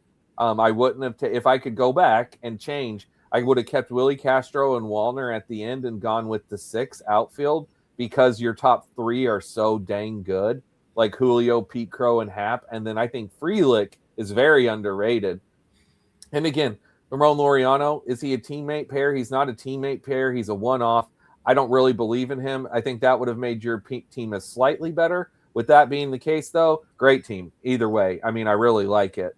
And it could 100% work out. And I could be way wrong on Ramon Laureano. Maybe he stays healthy and he puts up a good full season. That could 100% be the case. It'll burn me if it is. But, hey, it is what it is. That's how these things go. All right. Burns, he went with a 7-7-6. Logan Webb, Ryan Peapot, Ranger Suarez, Nathan Eovaldi, Drew Rasmussen, Shane McClanahan, and Shane Smith. Man, look at this. We were talking about the pitchers to wait. We didn't mention Tampa. Here's the Tampa thing. Pepio, Rasmussen, McClanahan, and it's just because the Tampa one is so scary, but man, it also could be fun. Oh gosh, it could be so fun. And truth be told, no one in this I've not seen one time Nick Martinez get drafted. Hey, that who knows? That could end up being a thing too. And then infield here. Oh man, well, I love this infield. Holy crap. Ellie, Jr., Eugenio. This feels very familiar. Willie Adames, Miguel Garcia, Trevor Story, Adley. I mean, the infield is absolutely phenomenal. Outfield, Roman Anthony, Taylor Ward. Then we waited till 88 and took Adolis, then Rafaela, Bader, and Blade. So seeing this, I would have done opposite from the previous one. I would have not taken Shane Smith and would have added an extra outfielder with this build and would have made this one a 6-7-7. I think this outfield could use one more piece just in case because I don't know. I can't say that I can count on Adolis. I can't. I think that you can count on pretty consistent from Rafaela, but I don't know what his ceiling will be. To me, it's more of a floor play. Bader, we were just talking about how he's hurt all the time. And Blade is super interesting. I actually think that taking JJ Blade is a very interesting Reds pick with Ellie and Eugenio. The problem is I just don't really like him as your final outfield. If it was a 7th outfield, again, I'd have felt a lot better. But overall, though, I mean, I like your team from top to bottom. It's just build-wise structure. That's the one thing I would have changed with that one. But, again, who knows? I could easily be wrong. I'm just giving my opinions. I probably am wrong. I do dumb things all the time. All right, Duggar. Speaking of dumb things, tell us about your team. I mean, let's look at this pitching staff. Woo, doggy. This pitching staff. So you waited. You went Strider and McLean, and then you waited way further. Yeah. Um, Oh but yeah. like, I mean, honestly, I don't hate it. I don't hate what you did. Like, it's kind of intriguing. And I mean, here's the thing: if these final It's four, it's if these expecting a final bunch four of bounce hit, backs, right? say it again. It's expecting some bounce backs. Yeah, But like yeah. I said, those final four, if two of them matter, then it's a six Like, pitch build. That's what I normally do. like if Cavalli and Weathers, those would be the two, right? If those two break out, because I think Liberatore is just going to be an innings piece, but he's a good sneaky innings piece at the end. I think Senga, well, we'll just see, right? We'll see what we get from Senga, but he's a fine pick. But Cavalli and Weathers could be the true breakout picks. You know, the guys that if they stay healthy could actually be aces and studs. Well, I don't know that Weathers will be an ace, but I do think he could be a great pick. And then Imai, we know what I think of him. Savage, we'll see. This is the one that I told you I have been taking him a lot less of late. I've been sort of fading Savage as we're coming closer to the It's season. my first Savage play in about 3 weeks. So you've been doing it too, but we've been taking a lot of him early. Early, yes. Kurtz, Griffin. Is this a 6? Yeah. Oh boy, Duggar as a 6. I don't know. I don't know what I think of this infield as a 6. I needed a 7. Yeah. This is. I mean, because if you're sitting on Griffin for a while, I mean, you just can't count on Torkelson. Like, he's just a pop week play. No, I absolutely hate this. No, your infield's not going to work. This is just going to be a team that just falls to the wayside. But your outfield's great. Holy crap, though. Oh yeah, because you went with all of the top outfield at the start. Right. So that's why I was this trying is a good to see if I could push and make that 8 pitcher build. Honestly, if I still would have went 7-7-6, I think I would have liked this team. I agree. Take Liberatore off, give me one more infielder, and then I think I like this team. No, don't take Liberatore off. Take Savage off. Or take 142. Yes. If you add someone right above Stewart or beneath Torkelson, that's where this could have made this team a lot better. Yeah, I agree. Yep. But hey, that's why we do these reviews, to see like what could we have tweaked a little bit different to make this better. And in honesty, anytime we look at these builds, it's usually one pick. Yeah, it is. And you never really know in the moment, right? But like, you can look back and say, if I would have just done this, that could have changed this. I said it during the draft. I felt good about my team as I was building it out. Just looking at my pitching staff, I definitely still feel that way. I mean, my gosh, I love this pitching staff. Really, I got nothing to say. I think it's super good.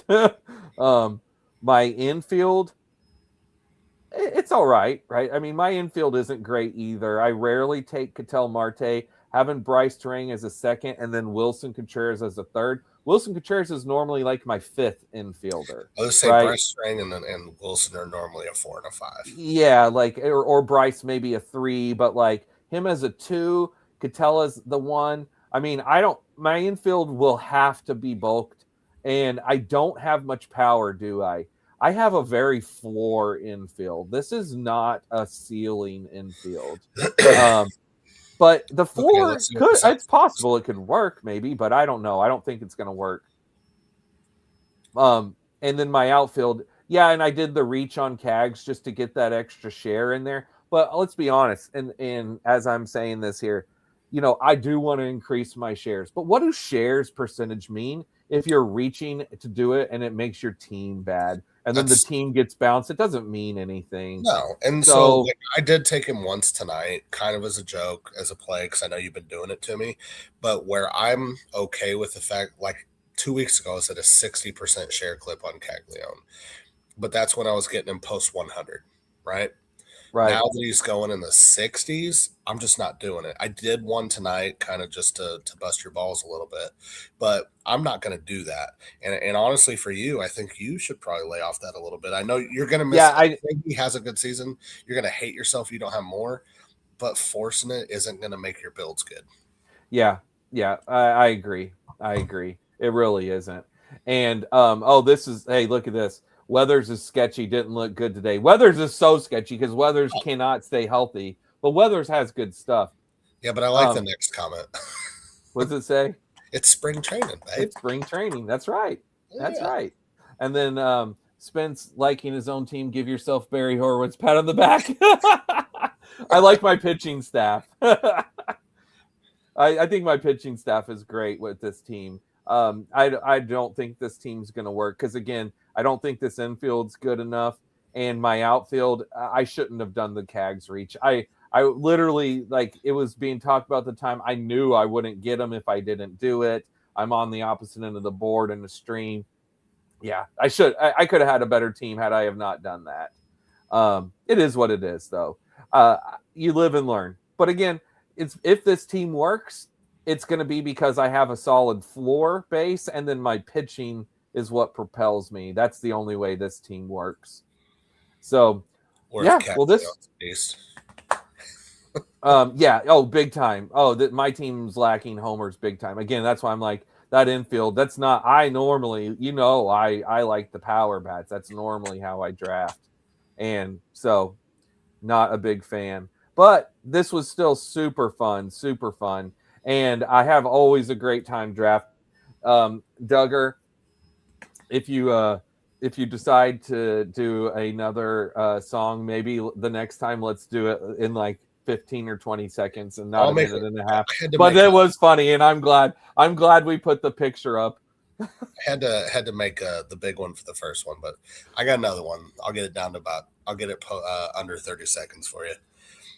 Here it is. Here it is. Just for one more look. I do love that. This was what this was, by the way. So this Jack Caglione, this was Bilbo Caggins from his Twitter, and literally took this with the picture of you and told ChatGPT to make that, and that's what put that together. And I was like, oh, that's too good. I miss my beard being that color. Yeah, I know. It's not that color anymore. No, it's mine not. isn't either, so it's all right. We got plenty of pictures to show that our beards haven't always been white. That's fair. Oh, well, hey, 13 days. Tomorrow will be 12 days to the season. We are less than 2 weeks. I cannot wait. We're gonna have to ramp up. So Sunday, we've got to jump on and draft on Sunday. We've got to. I'm running out of days to do baseball streams with you guys. So I'm thinking I'll probably jump on Sunday. I've talked about jumping on my days off, the last 2 days off that I've had, and then I've had things going and haven't got it done. But this Sunday, we're going to get it done. Duggar, I will be talking to you tomorrow, my friend. That's for sure. We'll jump on and do us a dinger off stream. But guys, thank you all for sticking around so long. Really appreciate everyone in the comments. Rocket Sauce, Snow Blinders, CDK, Cool Smurfer. Yeah, all you guys, thank you so much for being here. Joey, yeah, it's always so much fun. And until next time, everyone, you're running out of time. Keep drafting. See ya.